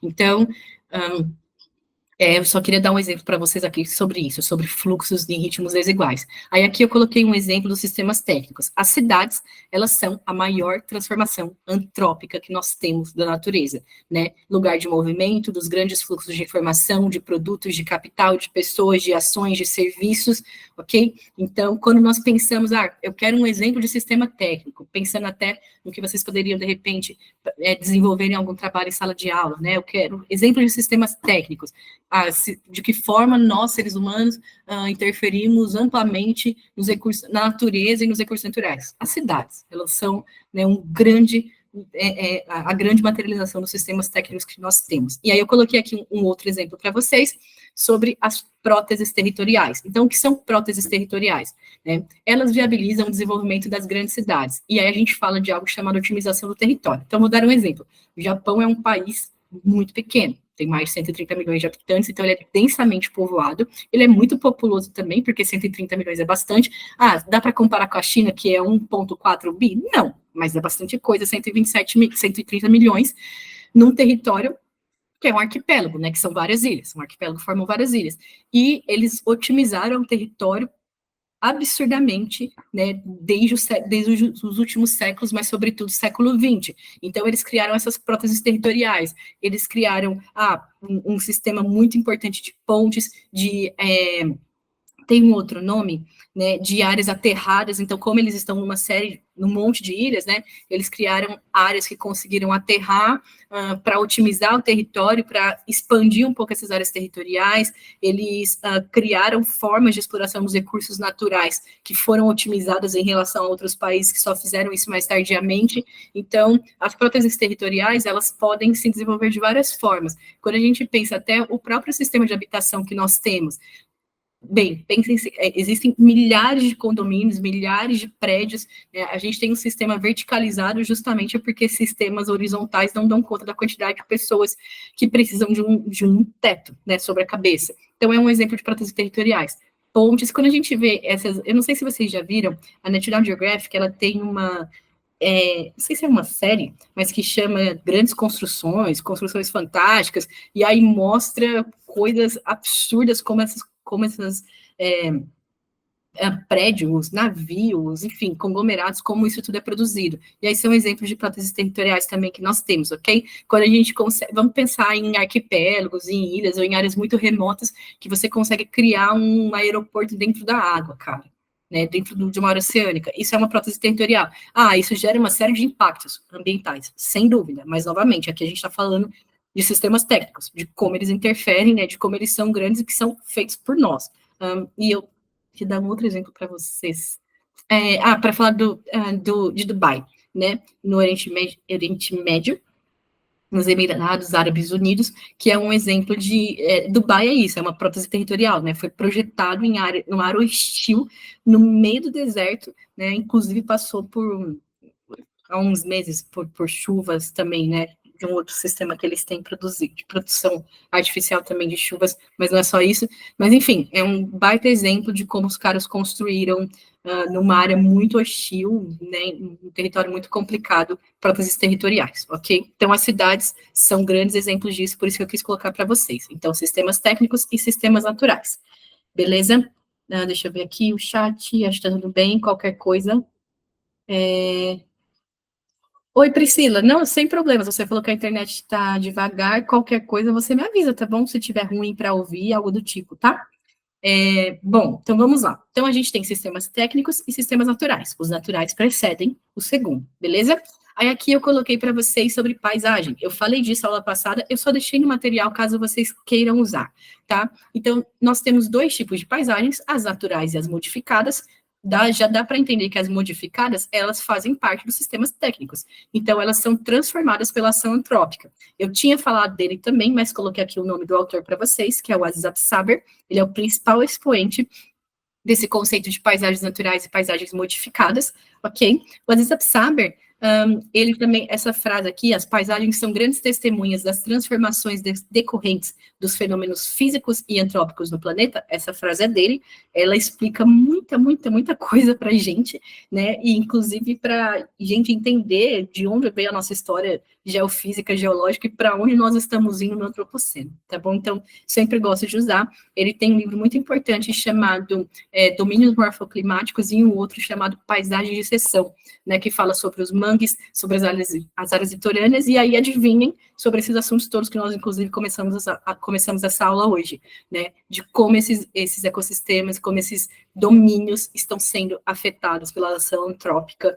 historicamente no país, tá bom? Então, quis deixar aqui para vocês sobre as paisagens naturais e modificadas, e onde elas entram no sistema técnico e no sistema natural. E aqui eu coloquei algumas fotos, né, do que a gente pode pensar de paisagens naturais. Isso aqui são fotografias reais mesmo, embora não pareça muito, né, mas elas são que a gente pode pensar em termos de paisagens naturais ou modificadas, né, e aí eu coloquei aqui os exemplos para vocês. Então, aqui de duas paisagens naturais, né, que a gente colocaria, se fosse fazer uma categorização, entraria no sistema natural. Aqui, numa paisagem natural também das falésias, essa foto é do Ceará, né? Eu comentei com vocês a aula passada, inclusive, sobre os oceanos, e daquela discussão, se seria ou não uma paisagem natural, vista que os oceanos já são muito antropizados também, né, estão modificados há muito tempo pela nossa influência antrópica, mas coloquei também eu coloquei várias fotos, e daí as interpretações ficam a critério de vocês também, né, aqui eu coloquei um outro exemplo sobre lagos glaciais, que são absurdamente bonitos, né, esse aqui é do Canadá, da Colômbia Britânica, no Parque Nacional de Yoko, para exemplificar uma paisagem natural. Aqui coloquei um outro, esse aqui está no verão, né? Esse aqui no inverno, mas esse já é no parque no Alasca, uma área de geleira. A gente falou isso aula passada, mas eu repito para vocês, né? As áreas polares do Ártico, lá no Círculo Polar Ártico, lá no Polo Norte, e o Círculo Polar Antártico, lá no Polo Sul, onde tem o continente Antártico, né? Lembrando que Ártico não é continente, Antártico é continente, né? São áreas, os polos estão já há bastante tempo sofrendo, né, muito também sofrendo ferozmente com as mudanças climáticas que já estão acontecendo, né, então as latitudes extremas que nós temos, né, as altas latitudes, elas sofrem também com os eventos climáticos de uma maneira muito mais aguçada, se é que eu posso falar assim, né, vocês devem acompanhar e ver notícias e afins sobre a quantidade de impactos ambientais que já chegaram nessas áreas, de degelo, né, que é algo que impacta todo o ecossistema local. Na aula passada, inclusive, no nosso último encontro, que eu falei para vocês daquela autora da Olga de Dios, né, que escreve livros infantis e é uma ativista ambiental, um dos livros dela fala justamente sobre a migração de animais, de ursos polares, por exemplo, né, que estão em áreas de degelo, e que esses animais estão, como eles vão para outra área, claro que numa perspectiva infantil, tudo no desenho, mas como eles vão para outras áreas em busca de sobrevivência. É bem interessante. Aqui coloquei isso de uma imagem de satélite de desmatamento da região, uma foto aérea, não uma imagem de satélite, da região amazônica, de área de desmatamento, né, aí, teoricamente, a gente pensaria, quando a gente pensa em floresta amazônica, eu penso numa área de paisagem natural ou de paisagem modificada? Mas é a maior floresta equatorial do mundo, então, teoricamente, é uma natural, né, mas com a quantidade de sistemas técnicos que estão agindo lá dentro, como fica essa relação? Então, são fotos que eu deixo aqui para a gente pensar também, né? Aqui eu coloquei uma outra área de paisagem antropizada, né? Mas que diz sobre muitas questões, né? E mais do que apenas aqui a gente já entra numa discussão socioambiental, como aquela no início da aula que eu estava falando, né? Do pesquisador que fez aquela tese Chove para Quem, né? Eu acho que aqui é um exemplo disso, quando nós pensamos em movimento de massa, ou movimentos, qualquer um desses nomes, pessoal, que vocês escutarem, eles estão corretos, né? Movimento de massa, movimentos gravitacionais, deslizamentos, desmoronamentos, né? Então, tem uma série de problemáticas acontecendo em uma foto que daria para a gente ficar um tempão falando, né? E é um jeito, muitas vezes, até de começar um assunto, né? Aqui eu coloquei um outro exemplo, essa fotografia está até com data, porque ela, na época, era de um grupo que eu fazia parte. Eu não sei se vocês se lembram, porque isso já aconteceu várias outras vezes depois, mas em 2011, né, a região de serras do Rio de Janeiro, a região serrana do Rio, ela sofreu, no início do ano, com movimentos de massa gravíssimos em várias áreas, né, em Teresópolis, Petrópolis, Nova Friburgo, muita gente morreu, muitas pessoas ficaram desabrigadas, né, eu não sei o quanto vocês conseguem ver aqui na foto, mas aqui que a gente fala é um movimento de massa e um rolamento de blocos, né, então choveu muito, o solo encharcou, ficou muito, muito mais pesado, muitos dias de chuva, né, e aí ocorreu esse movimento de massa, esse movimento gravitacional e esse rolamento de blocos. Aqui, não sei o quanto vocês conseguem perceber, mas não foi só essa enxurrada aqui de lama, não foi apenas lama, solo e vegetação, foi lama, solo, né, solo encharcado, que já é muito pesado, e rochas, e blocos rochosos que caíram aqui sobre as áreas que as pessoas moram. Né, então, foi bem sério e muitos desses continuam acontecendo. Aquela história, se a gente pegar os noticiários em períodos chuvosos, isso acontece país afora, né? Em áreas acidentadas, com relevo mais acidentado, mais ainda, né, com uma maior ocorrência. Então, é uma paisagem transformada, é um exemplo de onde os sistemas técnicos chegam, com toda certeza, né? Aqui eu coloquei um outro exemplo da atividade de mineração, aqui é na região metropolitana de Minas Gerais, né? Lembrem-se que Minas Gerais é super, dentro do país, é uma área que a gente tem a exploração mineral como atividade econômica super importante há muito tempo, né, e nós temos áreas como essas que são grandes cemitérios em relação a questões naturais, né. Também não sei o quanto vocês conseguem ver daí, tá bom? Mas aqui, aonde eu estou apontando com o mouse, só para vocês terem uma noção de escala dessa foto, são tratores que estão trabalhando aqui no fundo. Então, é gigante, né, a profundidade disso, tá bom?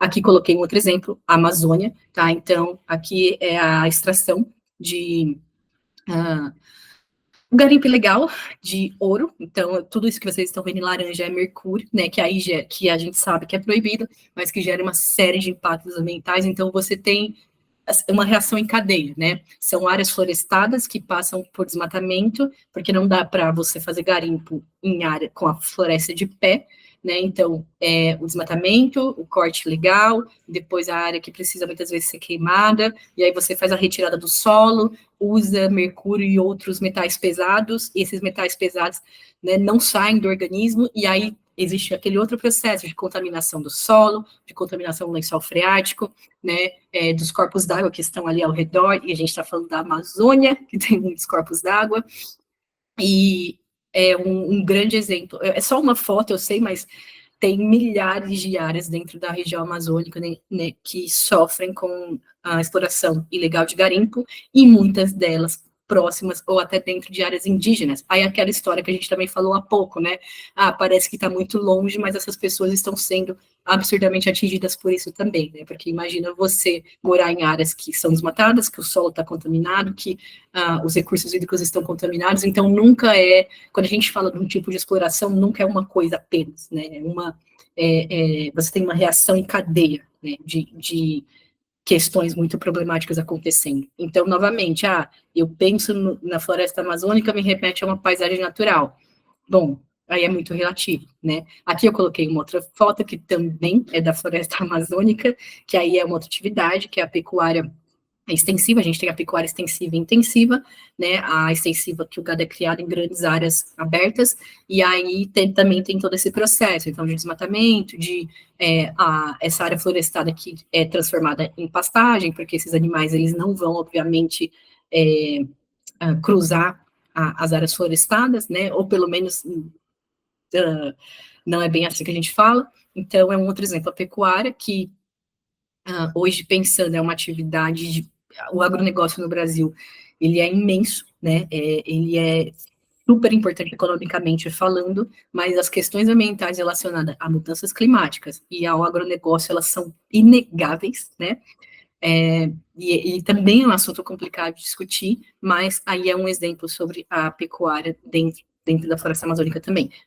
E só um dado sobre isso, né, 90% da água que a gente utiliza, né, 90% dessa água é destinada para a agricultura, normalmente para o agronegócio e agricultura comercial.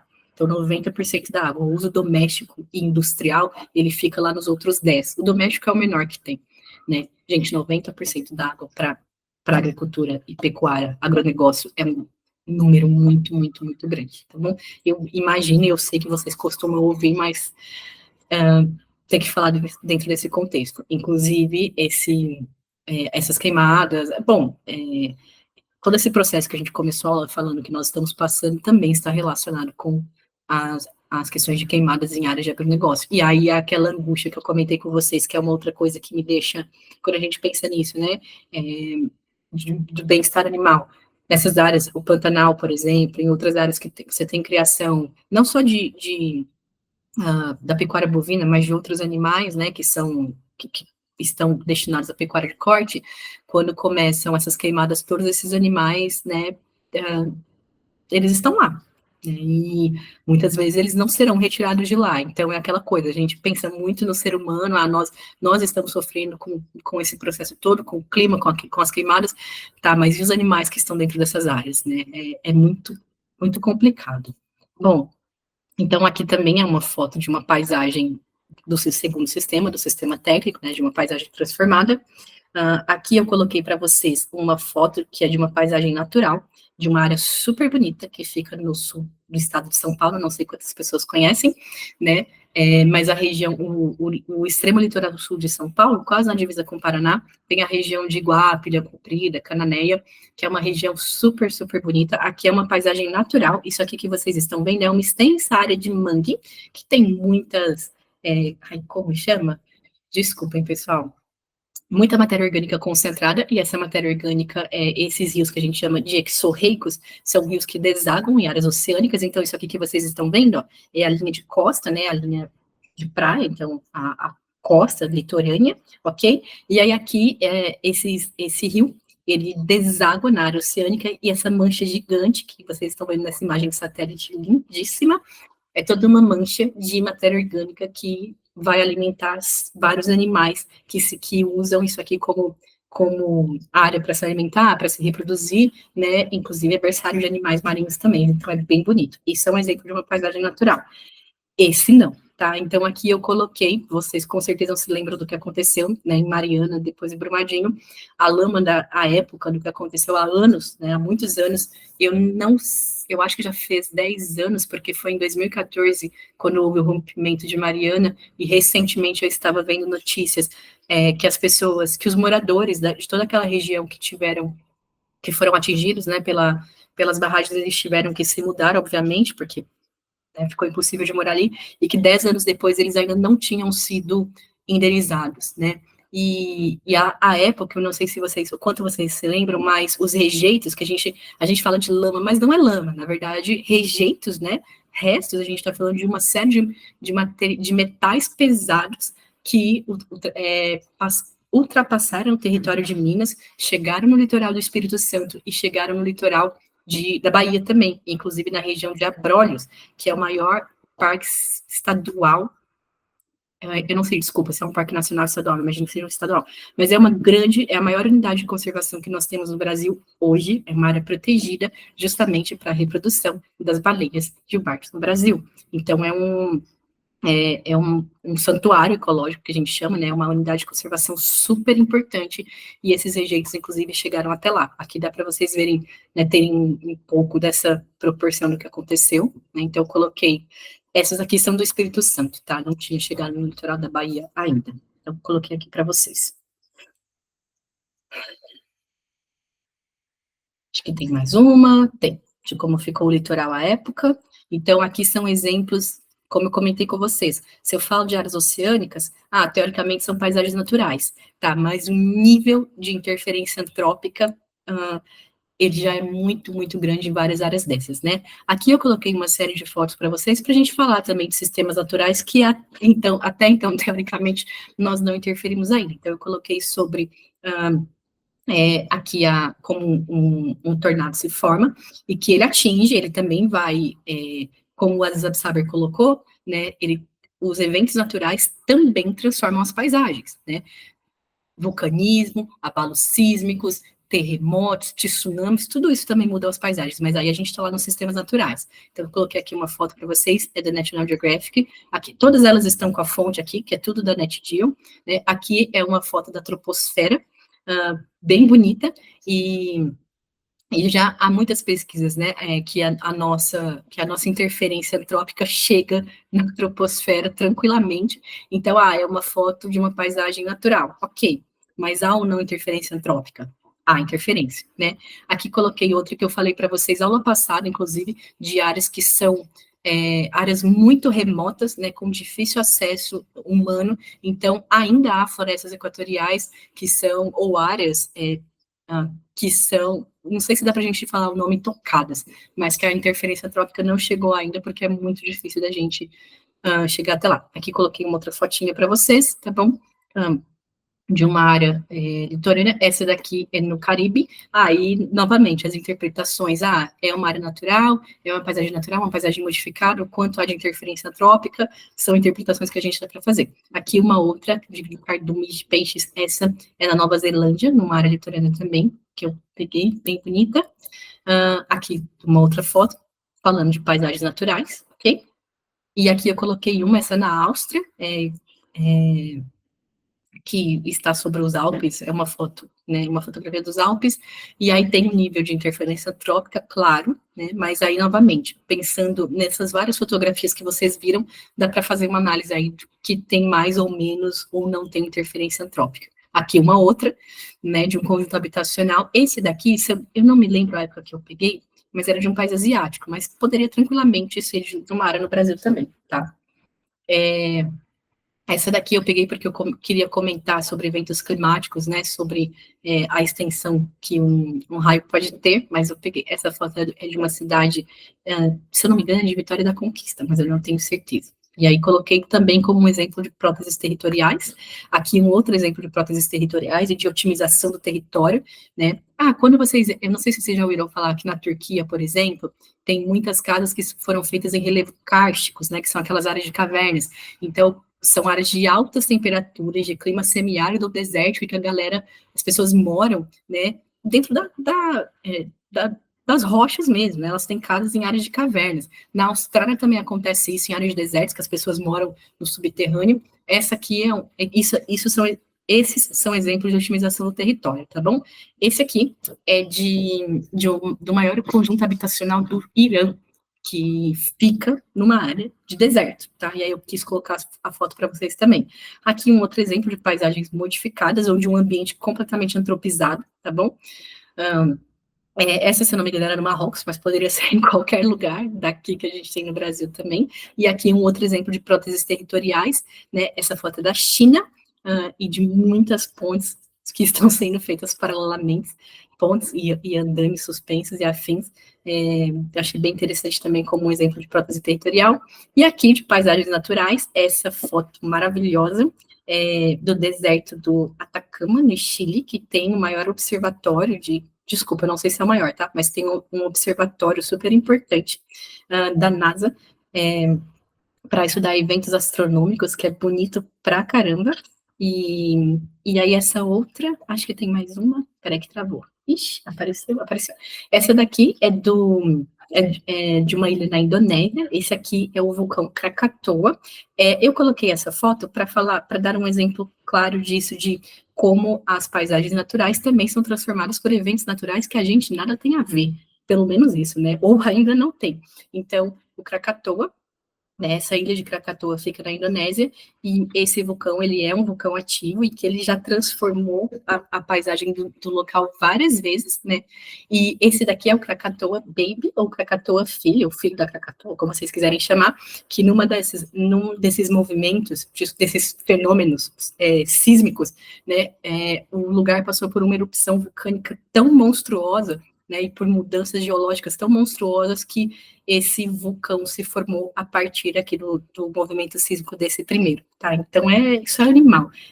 E aí é um exemplo de paisagens naturais, caso um dia vocês queiram, porque esses temas, né, como a gente está falando de ambientes naturais e ambientes modificados por nós, então, caso vocês queiram, enfim, um dia utilizar qualquer atividade, assim, para desenvolver alguma coisa, tem aqui alguns exemplos. Eu espero que ajude. Talvez eu sei que não, tudo bem. Desculpe se eles forem muito geográficos e ambientais, mas eu achei legal colocar esses exemplos para vocês, tá bom? Deixa eu ver aqui. Tudo bem? Algum comentário, gente? Tudo tranquilo?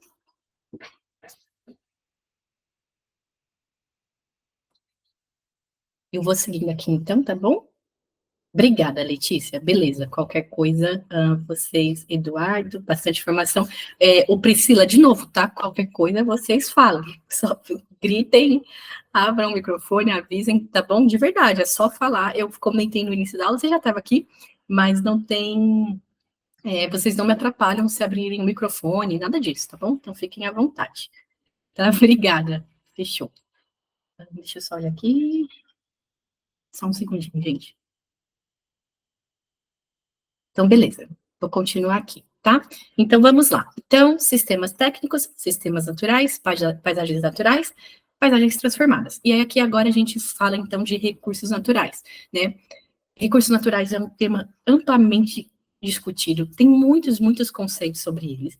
Eu trouxe alguns conceitos para vocês dentro da biologia, dentro da área ambiental e também falando de desenvolvimento econômico, que é o tema, né, o que foi proposto para que eu desenvolvesse com vocês. Então, os recursos naturais, né, a gente pode falar que eles são materiais e são energia, né, eles ocorrem na natureza, são essenciais aos seres humanos e super úteis para a gente. Essa parte a gente já sabe, eu sei que vocês também já estão cansados de saber, né, sem recursos naturais, nós não estaríamos sobrevivendo aqui. Então, nós temos os renováveis e os não renováveis. Então, os renováveis, ar, água, solo, plantas, vento, né? Fácil de lembrar.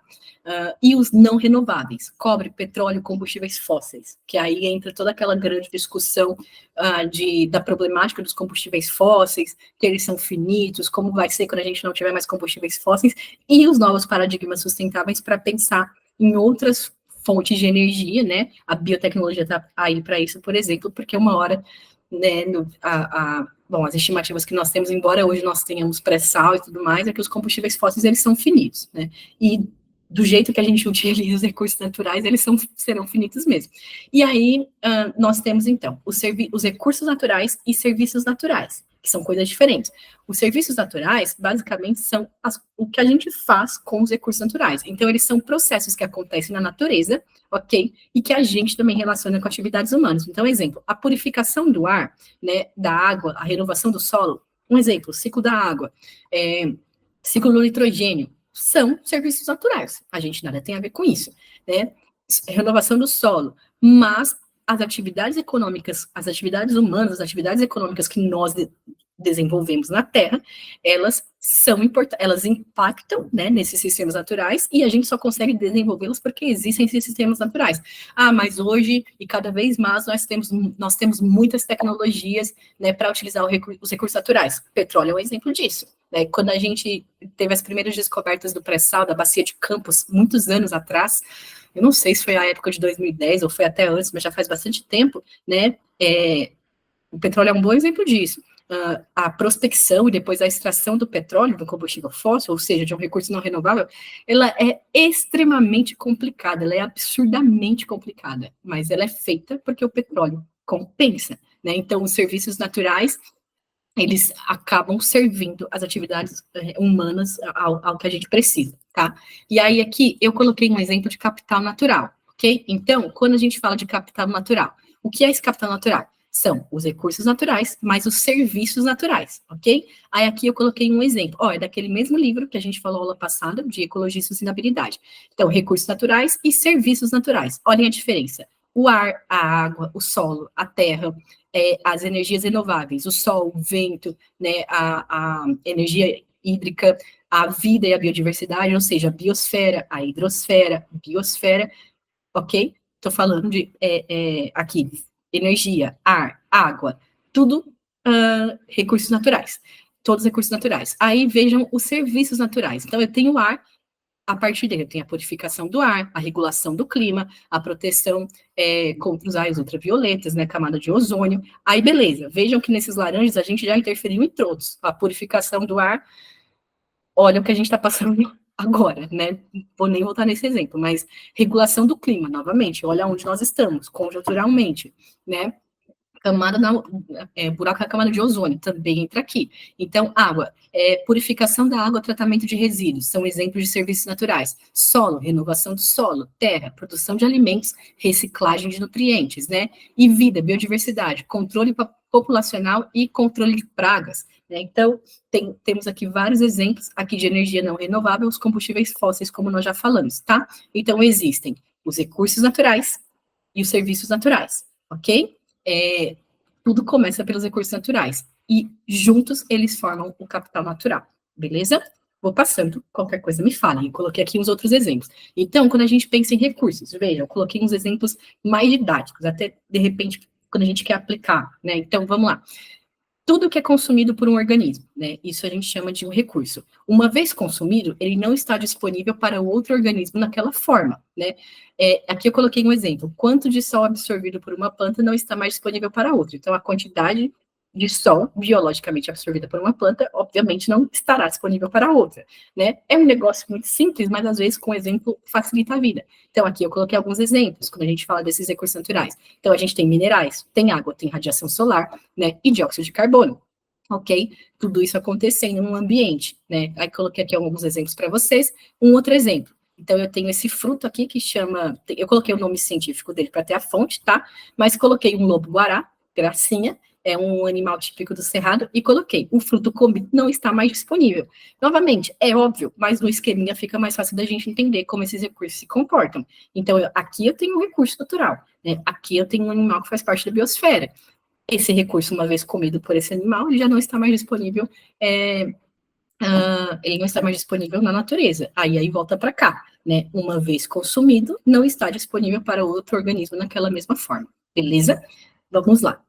Aqui eu coloquei outros exemplos, quando a gente fala de biosfera, né, e do entrelaçamento de espécies, que é absolutamente maravilhoso, magnífico, lindo de morrer, né, coloquei alguns exemplos de espécies para vocês, só para ilustrar mesmo a nossa aula e deixar a gente um pouco, talvez, menos infeliz com essas condições que estão acontecendo, tá? E aí aqui eu coloquei, então, as condições, o que nós temos de condições que alteram os recursos naturais, ok? Existem condições físico-químicas do ambiente, então, a temperatura, a umidade, tome só um cuidado, isso dentro da biologia, mas na geografia, a temperatura, a umidade, a gente fala de elementos do clima também nesses casos, tá? Então, temperatura, umidade, no caso de ambientes aquáticos, o pH, isso tudo, essas condições físico-químicas do ambiente, elas alteram os recursos naturais dessas áreas também, e até os serviços naturais dessas áreas, tá? Então, essas condições, elas não são consumidas por um organismo, mas elas existem e alteram os ambientes. Então, essas condições, elas podem afetar a disponibilidade de recursos naturais disponíveis para todos os seres vivos, inclusive para a gente. Tá? Eu coloquei aqui alguns exemplos de espécies que estão em condições hostis, climaticamente falando. Então, esse exemplo aqui é o baobá, né, que ocorre no continente africano, bonito demais, mas está em condições hostis, né? Quando a gente falou aula passada das muitas espécies que foram extintas, ou por eventos naturais, ou pelo antropismo, né, nos últimos eventos naturais nos últimos milhares de anos, e antropismo nas últimas centenas de anos, né? Eu falei de muitas espécies animais, mas espécies vegetais também entram nessa conta, né? Então, é fauna e flora, ok? Aí aqui eu coloquei alguns outros exemplos de como as condições ambientais, elas interferem nos recursos naturais. Então, exemplo aqui, condições ambientais extremas e estressantes. Bom, temperaturas, né, de menos 70 graus na Antártica, e aqui temperaturas de desertos que fazem mais de 60 graus por dia. Então, as temperaturas extremas também afetam a disponibilidade de recursos naturais, ok? E aqui, então, quando a gente fala de recursos naturais, eu coloquei sobre a degradação do capital natural. Aí nós voltamos para esses assuntos que nós já estamos muito cansados, mas que são importantes de discutir, e que é a proposta, né? Então, eu trago novamente para vocês, tá? Então, aqui é a degradação desse capital natural, que se lembrem, o capital natural, né, é a consequência dos recursos naturais mais os sistemas naturais. Então, a poluição do ar, as mudanças climáticas, a erosão do solo, esgotamento dos aquíferos, declínio dos pesqueiros oceânicos, poluição da água, extinção de espécies, diminuição dos habitats silvestres, redução das florestas, né? A degradação desses recursos naturais, que normalmente são renováveis, vejam, não é porque eles são renováveis que eles não podem deixar de existir. Isso é algo muito importante da gente lembrar, né? A energia hidrelétrica, a energia gerada a partir da água, bom, a água é um recurso, né, renovável, beleza, mas se eu destruo um habitat inteiro, se eu poluo uma área inteira, do solo até o lençol freático, né, eu vou continuar tendo esse recurso renovável para o resto, para o resto da vida, enfim, de forma indefinida? Não. Né? Então, aqui é um exemplo, tá? Eu sei que tem bastante coisa, gente, mas eu particularmente gosto bastante desses esqueminhas, né? Porque essas figuras, elas mostram um monte de coisas coexistindo para a gente. Então, se vocês quiserem depois olhar isso com calma, ver direitinho, tá? Fiquem aí à vontade, ok? Aqui eu coloquei um mapa síntese dos problemas ambientais do Brasil, nós vamos falar mais disso, tá?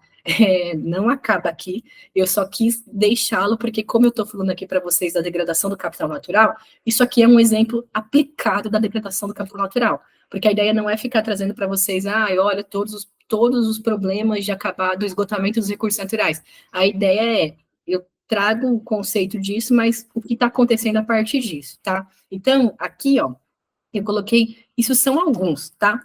Erosão, desertificação, arenização, os deslizamentos, que eu falei que são movimentos de massa, movimentos gravitacionais, intensificação de laterização e lixiviação, que são processos relacionados à erosão dos solos, né, e ao desgaste dos solos, contaminação do solo e água por agrotóxicos, desmatamento, poluição do ar por queimadas, né, não preciso nem comentar, poluição do ar e da água por atividades urbanas e industriais, chuva ácida, rios e recursos hídricos poluídos. Aí, gente, vejam, né, aqui, ó, vocês veem a setinha? Acho que sim.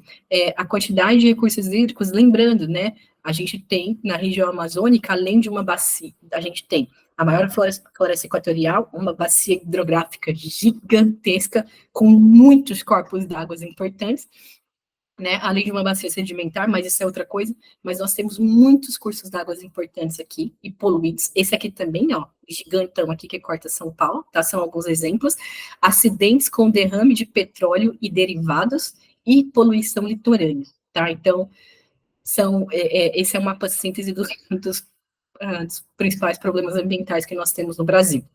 Tá bom? E aí, se vocês quiserem depois olhar isso com calma também e ver aonde ocorre mais o que, fica aí disponível para vocês, tá? Mas a gente fala novamente disso. É só para dar um exemplo concreto de quando a gente fala dessa degradação do capital natural. Aqui eu mostro um esquema que envolve muitas coisas, né? Mudanças climáticas, poluição, extinção de espécies, diminuição de habitats, e aqui eu mostro o nosso país, onde tudo isso está acontecendo mais um pouco, né? Bom,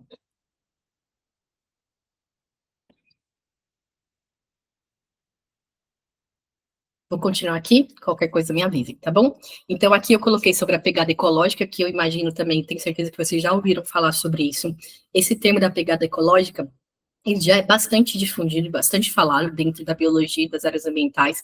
Então, o que é a pegada ecológica, né? Muitos países falam assim, a gente está diminuindo a nossa pegada de carbono, o nosso alcance, a gente poluindo uma área, mas está plantando mais em outras, está fazendo essa compensação. A pegada ecológica, ela fala basicamente de quantidade de recursos naturais que a gente precisa e como eles estão sendo utilizados. Então, veja, a quantidade de terra biologicamente produtiva e de água que são necessárias para prover as pessoas de um determinado país ou região, né, com uma oferta ilimitada de recursos renováveis. Então, vejam, e absorver e reciclar os resíduos e a poluição produzida pela utilização de tais recursos, né? Então, eu tenho um habitat, ou eu tenho um território, né, dentro dessa área, desse território, desse país, dessa região, que é um território. Quanto de água e quanto de recursos naturais essas pessoas precisam para existir, né, para sobreviver.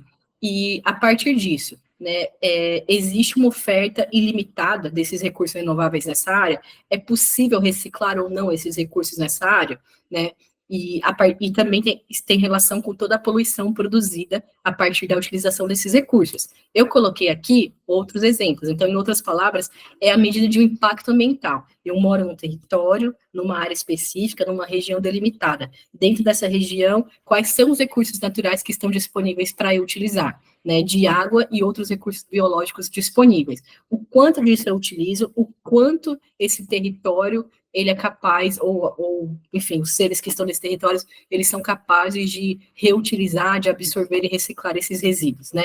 Quanto de poluição está sendo gerada nessa área? E aí, a partir disso, eu tenho a pegada ecológica. É como se fosse um cálculo, ok? Então, eu coloquei aqui alguns exemplos para vocês. A pegada ecológica por pessoa, né? A partir do tamanho de uma área. Então, nos Estados Unidos, a pegada ecológica é de 9,7. Eu já dou outro exemplo disso. União Europeia, 4,7. Vejam, quando a gente fala de Estados Unidos, União Europeia, vejam aqui no Japão, 4,8, grande também, né? Por muito tempo, até a gente chegar na era da globalização, nos anos 2000, na nova ordem mundial, sobretudo depois do pós-guerra, da Segunda Guerra Mundial, durante toda a corrida da Guerra Fria, a corrida armamentista, espacial, tecnológica, a Revolução Verde, né, de 1945 a 1991, nós estivemos no período da Guerra Fria, né? Durante esse período, mas antes disso, a gente tinha uma tríade das áreas que estavam se desenvolvendo potencialmente. Então, a gente começou na Revolução Industrial, que a primeira foi só na Inglaterra, a segunda Revolução Industrial, ela atingiu Estados Unidos, Alemanha, França, e foi se expandindo por outros países que hoje fazem parte da União Europeia. O Reino Unido saiu da União Europeia, rolou o Brexit e tudo mais, mas, enfim, até então fazia, ok? E o Japão também foi um grande... enfim, teve uma grande participação durante a segunda Revolução Industrial. E aí, na terceira Revolução Industrial, todos esses países permanecem e surgem vários outros, né? Então, vejam, esses pioneiros no processo de industrialização, olhem a pegada ecológica deles, o impacto deles, né, comparado com outros. Então, Estados Unidos, União Europeia, sobretudo as maiores economias da União Europeia, ou da Europa Ocidental, né? Vamos lá. Então, a Alemanha, a França e o Reino Unido, que saiu da União Europeia, mas até pouco tempo fazia parte, eles entram aqui, e o Japão também, ok? China, Índia, vejam que apesar da população, tem uma pegada ecológica ainda menor, né? E aqui eu coloquei outros países para vocês verem a pegada ecológica. Então, dos Estados Unidos, da Austrália, Coreia do Sul, Rússia, Alemanha, coloquei vários países centrais desenvolvidos, né? Vejam, todos esses aqui, eles foram participantes, Reino Unido, França, Japão, Itália, Alemanha, Coreia do Sul, Estados Unidos, vários deles participantes da primeira e da segunda revoluções industriais. Aí vejam aqui a gente, o Brasil, de 1,8, a Índia de 0,7, né? E aqui coloquei mais um pouco sobre a pegada ecológica. Então, os estudos mostram que desde a década de 1980, a demanda da população mundial por recursos naturais é muito maior do que a capacidade do planeta em renová-los, né? O nível de desenvolvimento atual não é sustentável e tende a se agravar, e a gente já sabe de tudo isso. A pegada ecológica, ela foi criada para calcular o quanto de recursos da natureza utilizamos para sustentar nosso estilo de vida, né? Um cálculo simples mostra se nossa forma de viver está de acordo com a capacidade do planeta em oferecer e renovar os recursos naturais, né? E, muito importante também, não apenas renovar os recursos naturais, mas absorver a quantidade de rejeitos, de lixo, de resíduos, do que vocês quiserem chamar, que a gente produz. Na aula passada, eu dei aquela sugestão do documentário A História das Coisas para vocês. Lá, que eu falei, que é um documentário já que tem, quase 2 décadas, ele é antigo, mas que ele traz dados muito interessantes, né? E aí, naquela época, ele mostrava, o consumo nos Estados Unidos, né, se a pegada ecológica fosse calculada só para os Estados Unidos, os caras sozinhos, eles consomem 5 vezes mais do que o resto do planeta.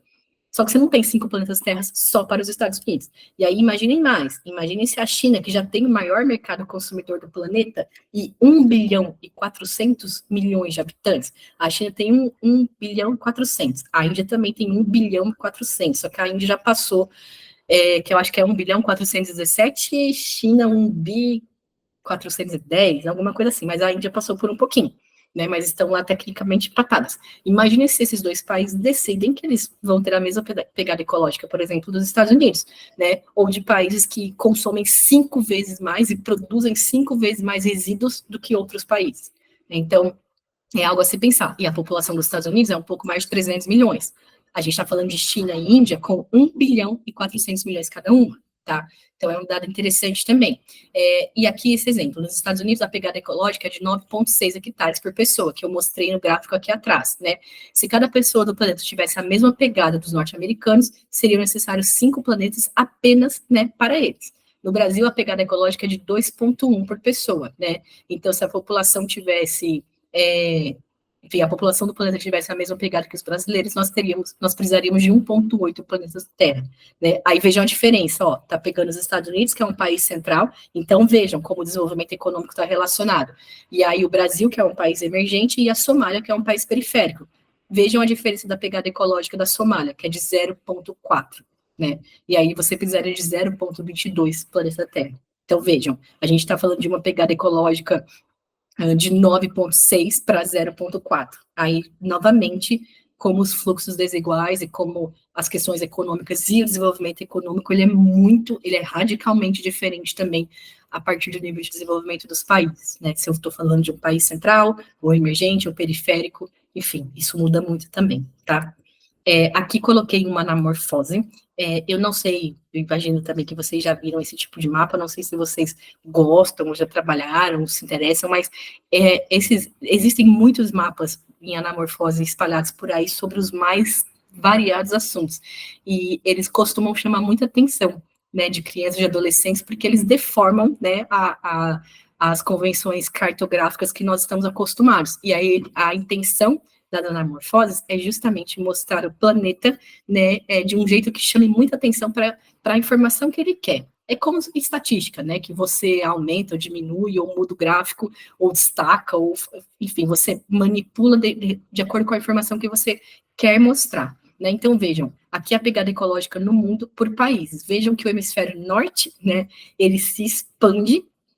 A Índia, ela até aparece aqui, mas é por causa de uma distorção, mais do que outra coisa, porque se comparada com os Estados Unidos, por exemplo, a pegada ecológica deles é menor, mas vejam, os Estados Unidos, né, o Canadá quase desaparece aqui, aí os Estados Unidos fica com uma pegada ecológica enorme, os países da Europa Ocidental, diferente do leste europeu, mas a Europa Ocidental se destaca, né, Japão e China também se destacam, ok? Então, a ideia é fazer isso, né, mostrar quais são os países que mais consomem, que têm a maior pegada ecológica em detrimento de outros, tá? Esse tipo de mapa, que chama Anamorfose, ele tem sobre uma série de... Ai, gente, como chama? Esqueci. Sobre uma série de fatos, de temas, do que vocês imaginarem, tá bom? De dados estatísticos, tem mapas desses daí, são bem legais, tá? E aqui eu coloquei um outro fato, que não é pegada ecológica, mas também está relacionado. Eu não sei se vocês já ouviram falar sobre isso, eu imagino que sim, que é o dia da sobrecarga global, né? Todos os anos, já faz um tempo, eu não me lembro quando começou essa medição, mas para entender a pegada ecológica, o tamanho do impacto humano que a gente tem, né, no planeta em relação aos recursos naturais, ao consumo de recursos naturais, é feito esse dia da sobrecarga global, né? Em 2018, os recursos se esgotaram no dia 1º de agosto. Então, como é feito? É feita uma conta, né, pensando nisso, de capital natural, de recursos naturais, mais sistemas naturais, que formam capital natural, dentro de um ano, de 365 dias, né? Quando, dentro desse período, a gente já esgotou, já usou os recursos todos que a gente teria para o ano inteiro. Tem anos que a sobrecarga global acontece em maio, né? Então, pensem que, se isso fosse real, se a gente parasse de utilizar recursos, de consumir, de se alimentar, de 1º de maio até 31 de dezembro, você não viveria mais, você não utilizaria mais recursos naturais, ou seja, você morreria, né? Então, é bem interessante, né, a ideia quando esse termo, esse dia da sobrecarga global foi criado, a ideia era promover um pouco de mobilização, consciência ambiental, conscientização ambiental, o que vocês quiserem chamar, né, e aí, sobre esse tema, né, e aí aqui, entre as medidas sustentáveis está a redução do consumo de carne ou a troca por uma dieta vegetariana, uma sugestão disso daqui, do dia da sobrecarga global, né, porque ela leva em conta o consumo individual. Aí tem essa história, mas tem países que consomem 5 vezes mais que os outros. Ou eu tenho a Somália numa pegada global de 0,4, Estados Unidos com 9,6. Sim, né, mas vocês já devem ter ouvido falar disso, né, com certeza, da segunda-feira sem carne, ou do dia da carona, que eu não me lembro agora, mas que tem um dia que as pessoas, ao invés de pegar transporte, é isso? Não tem nada a ver com transporte público. Quem pega transporte público já está todo dia, né, passando perrengue. Mas tem isso também das pessoas darem carona e diminuir a quantidade de carros, enfim. E no Cowspiracy, que eu comentei com vocês aula passada, que foi aquele documentário que eu deixei como sugestão, tem uma fala importante, né, de um pesquisador de mudanças climáticas, que ele diz, né, o dia da sobrecarga global é interessante, é um movimento dentro dessa agenda ambiental, né, para maior conscientização, e aí ele fala, numa perspectiva vegana, vegetariana, tá, vegana, na verdade, ele fala, a segunda-feira sem carne é um movimento importante, mas, novamente, dentro de uma perspectiva vegana, tá bom? A segunda-feira sem carne é um movimento interessante, né, para consumo, globalmente falando, mas você está fazendo o correto na segunda-feira e os outros 6 dias do planeta você ainda está consumindo algo que é, né, muito, muito impactante para o planeta. Então, enfim, é uma das falas que aparece no documentário. Mas é isso. Então, a gente tem esse dia da sobrecarga global também, tá? E aqui eu coloquei alguns dados sobre como, já falando disso, de pegada ecológica, de impactos ambientais, sobre os recursos naturais, né, e de desenvolvimento econômico, como o crescimento populacional tem sido um problema do ponto de vista ecológico. vocês já devem ter ouvido falar da teoria malthusiana, né, e depois neomalthusiana, e do que foi proposto dentro disso, de que o Malthus propôs lá atrás, né, que a produção de alimentos, século XIX, que a produção de alimentos tenderia a crescer num ritmo aritmético, enquanto o crescimento humano tenderia a ocorrer numa progressão geométrica. Então, a gente teria muito mais pessoas do que recursos naturais, né, para dar conta de alimentar essas pessoas todas, né. E aí aqui eu coloquei uma fotinha, né, de uma piscina muito cheia, que em muitos livros é utilizada para mostrar crescimento populacional, né? E aqui eu coloquei sobre a capacidade de suporte, que também está relacionado com esses temas de sobrecarga global, de pegada ecológica. Então, vamos lá, a capacidade de suporte dentro de conceitos biológicos, né? O que fala, a capacidade de suporte de uma espécie em um ambiente é o máximo de indivíduos de uma população que o ambiente sustenta, né? Também tem a ver com aquilo lá que eu falei, da progressão aritmética, PA e PG, a progressão geométrica do Thomas Malthus, né? Então, os alimentos, eles seriam produzidos numa progressão aritmética muito menor, então 1, 2, 3, 4, 5, e a progressão geométrica, que é elevada à potência, né, em relação ao crescimento de populações, por exemplo. A capacidade de suporte de uma espécie biológica em um ambiente é o tamanho máximo da população da espécie que o ambiente pode sustentar de forma indefinida. É o que fala lá atrás a pegada ecológica. Dados os alimentos, o habitat, a água e as outras necessidades disponíveis no ambiente. Então, essa frase é bem importante, né? Dentro de um ambiente, de uma área, eu só estou... É o outro conceito, mas eu estou reproduzindo ele aqui também. Então, dentro de um ambiente, qual é o máximo de indivíduos, né, que esse ambiente é capaz de sustentar? Levando em conta que esses seres precisam de um habitat saudável, de água, de ter suas necessidades básicas atendidas e de alimentos, ok? E o quanto esse ambiente tem disponível para oferecer para essas pessoas. Isso é capacidade de suporte, né? E aí aqui eu deixei uma pergunta: qual é a capacidade de suporte global que nós temos, ok? E aí aqui eu coloquei para vocês, as estimativas, elas já variaram entre 1 bilhão de habitantes, que seria o que a Terra seria capaz de ter como capacidade de suporte, até 1 trilhão de habitantes, né? 1.000 bilhões de habitantes. Isso já variou pra caramba, né? Hoje tem estimativas, tem muitos dados falando sobre isso, tem estimativas que falam que 16 bilhões já é insuportável e a gente já não vai ter mais recursos, né? Isso varia muito, ok? Aí aqui eu coloquei um exemplo holandês, né? Esse autor, porque eu não sei pronunciar aqui o segundo nome dele, né? Ele é o pai da microbiologia, viveu nesse período. Em 1679, ele disse que ele fez uma conta, ele pegou o tamanho da área da Holanda, né? Então, a área, o tamanho da área territorial, que aqui eu coloquei como X, e a terra habitável, que eu coloquei como Y. Então, quantas pessoas moram naquela área, né? É uma questão de densidade demográfica, o tamanho da área pela quantidade de habitantes, né? E aí ele chegou no número que, isso em 1679, tá? E aí ele chegou no número globalmente que a Terra não poderia ter mais do que 13 bilhões de habitantes, naquela época. Claro que isso já mudou pra caramba, mas é só para vocês verem como lá atrás, em 1600 e pouco, já tinha gente pensando nisso, nessa capacidade de suporte, embora não fosse esse o nome utilizado. Então, hoje nós estamos em 8 bilhões de habitantes. Eu tinha colocado a projeção da ONU para 2080 de 10 bilhões e 300 milhões de habitantes, né? E aí, novamente, nós estamos em 8 bilhões. Aí eu pergunto para vocês, e aí é uma reflexão que aí fica para a gente, né? Pensando nisso daqui, de capacidade de suporte, de área produtiva, de água, de energia, de comida, do básico que a gente precisa para sobreviver, né? Estamos em 8 bilhões. E aí existe uma diferença muito grande, diferença entre viver e viver com qualidade. E isso também está relacionado com áreas altamente povoadas, né? Áreas densamente povoadas. Então, beleza, estamos em 8 bilhões, cabe no planeta, né? Mas esses recursos aqui estão disponíveis para todos?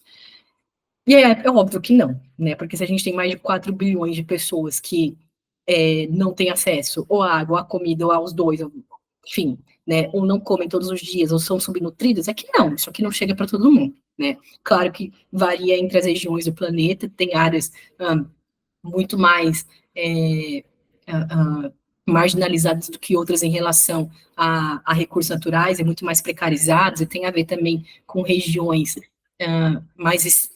de clima mais extremos, né, de condições climáticas piores, e que você tem uma oferta menor de alimentos, de água, mas é óbvio que não, né. E aqui eu coloquei, de novo, sobre essas estimativas, né, que variam de 1 bilhão a 1 trilhão, cabe todo mundo? Cabe, só que fica bem apertado. E aí, de novo, questões para a gente lembrar: a área produtiva, a água, a energia, a comida, né? Existe isso aqui para todo mundo? Ok? Então, são pontos para a gente lembrar que eu quis deixar aqui para vocês, tá? Peraí, que eu não vou passar isso aqui hoje, não. E aí, só para finalizar, gente, eu coloquei aqui alguns exemplos, né, de como, mesmo a gente estando num planeta com 8 bilhões de pessoas, como eventos interferem nisso. Então, eu coloquei para vocês da Covid-19, né, que ela matou 1 milhão de pessoas até 5 de outubro de 2020, e 7 milhões de mortes até 10 de maio deste ano, né. Aí eu coloquei aqui sobre o Plasmodium, que é o protozoário da malária, né, que todo mundo já ouviu falar, 405 mil mortes em 2018, quase 500 mil de pessoas, né, mais de 1.000 crianças morrem por ano de malária. E coloquei aqui do ebola também, né, 1.100 mortes por ano, isso é de agosto de 2018 até abril de 2020, tá bom? Então eu coloquei alguns exemplos para a gente falar dessa perspectiva entre beleza, o número de crescimento e a população que nós temos, mas também outros eventos que interferem nisso, tá? E aqui eu coloquei um gráfico mostrando para vocês a população que nós tínhamos lá em 1700, né? E aí, quando a gente chegou no primeiro bilhão de habitantes, em 1803 nós chegamos no nosso primeiro bilhão, e aí em 1928 no segundo, 1950 2,5, em 1960 5 bilhões, né? A gente teve um aumento gigantesco, vejam aqui o gráfico, em 1968, de 2,1% de taxa de natalidade, que é muito alto. Olhem a projeção aqui para 2100, 0,1%. Né? Isso tudo para a gente pensar em capacidade de suporte. E aí, olha, em 2019 nós chegamos a 7,7 bilhões de pessoas, a nossa projeção para 2050 é que a gente chegue em 9,7 bilhões de pessoas, né? E em 10,9 bilhões em 2100. A ONU fala em 10,3 bilhões em 2080. Enfim, são projeções, né? Elas mudam. Mas é só, então, para vocês terem uma ideia sobre isso, tá? Bom, então, o que eu ia falar para vocês, eu vou encerrar a aula, peraí que mandaram, não, tá certo aqui. Eu vou encerrar a aula, gente, que deu o horário. Caso vocês tenham, eu agradeço primeiro, né, por vocês estarem até, enfim, pela participação na aula, tudo. Eu espero que vocês tenham gostado desse encontro e das informações que a gente foi falando, tá bom?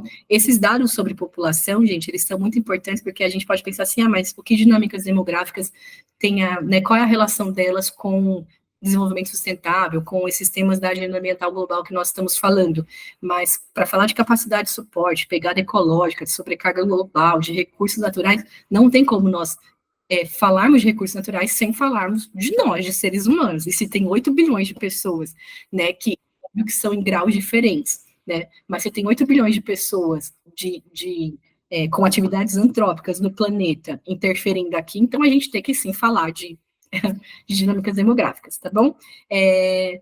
Mais necessária, dá para a gente refletir bastante coisa, né, Letícia? Imagina, não tenho que agradecer, não. Ó, gente, muito obrigada. Se vocês tiverem algum comentário, alguma dúvida, fiquem à vontade para me falar. Eu vou pedir uma gentileza, se você... Não, pode ser na aula que vem, não precisa ser agora, não. Eu vou disponibilizar depois os materiais para vocês.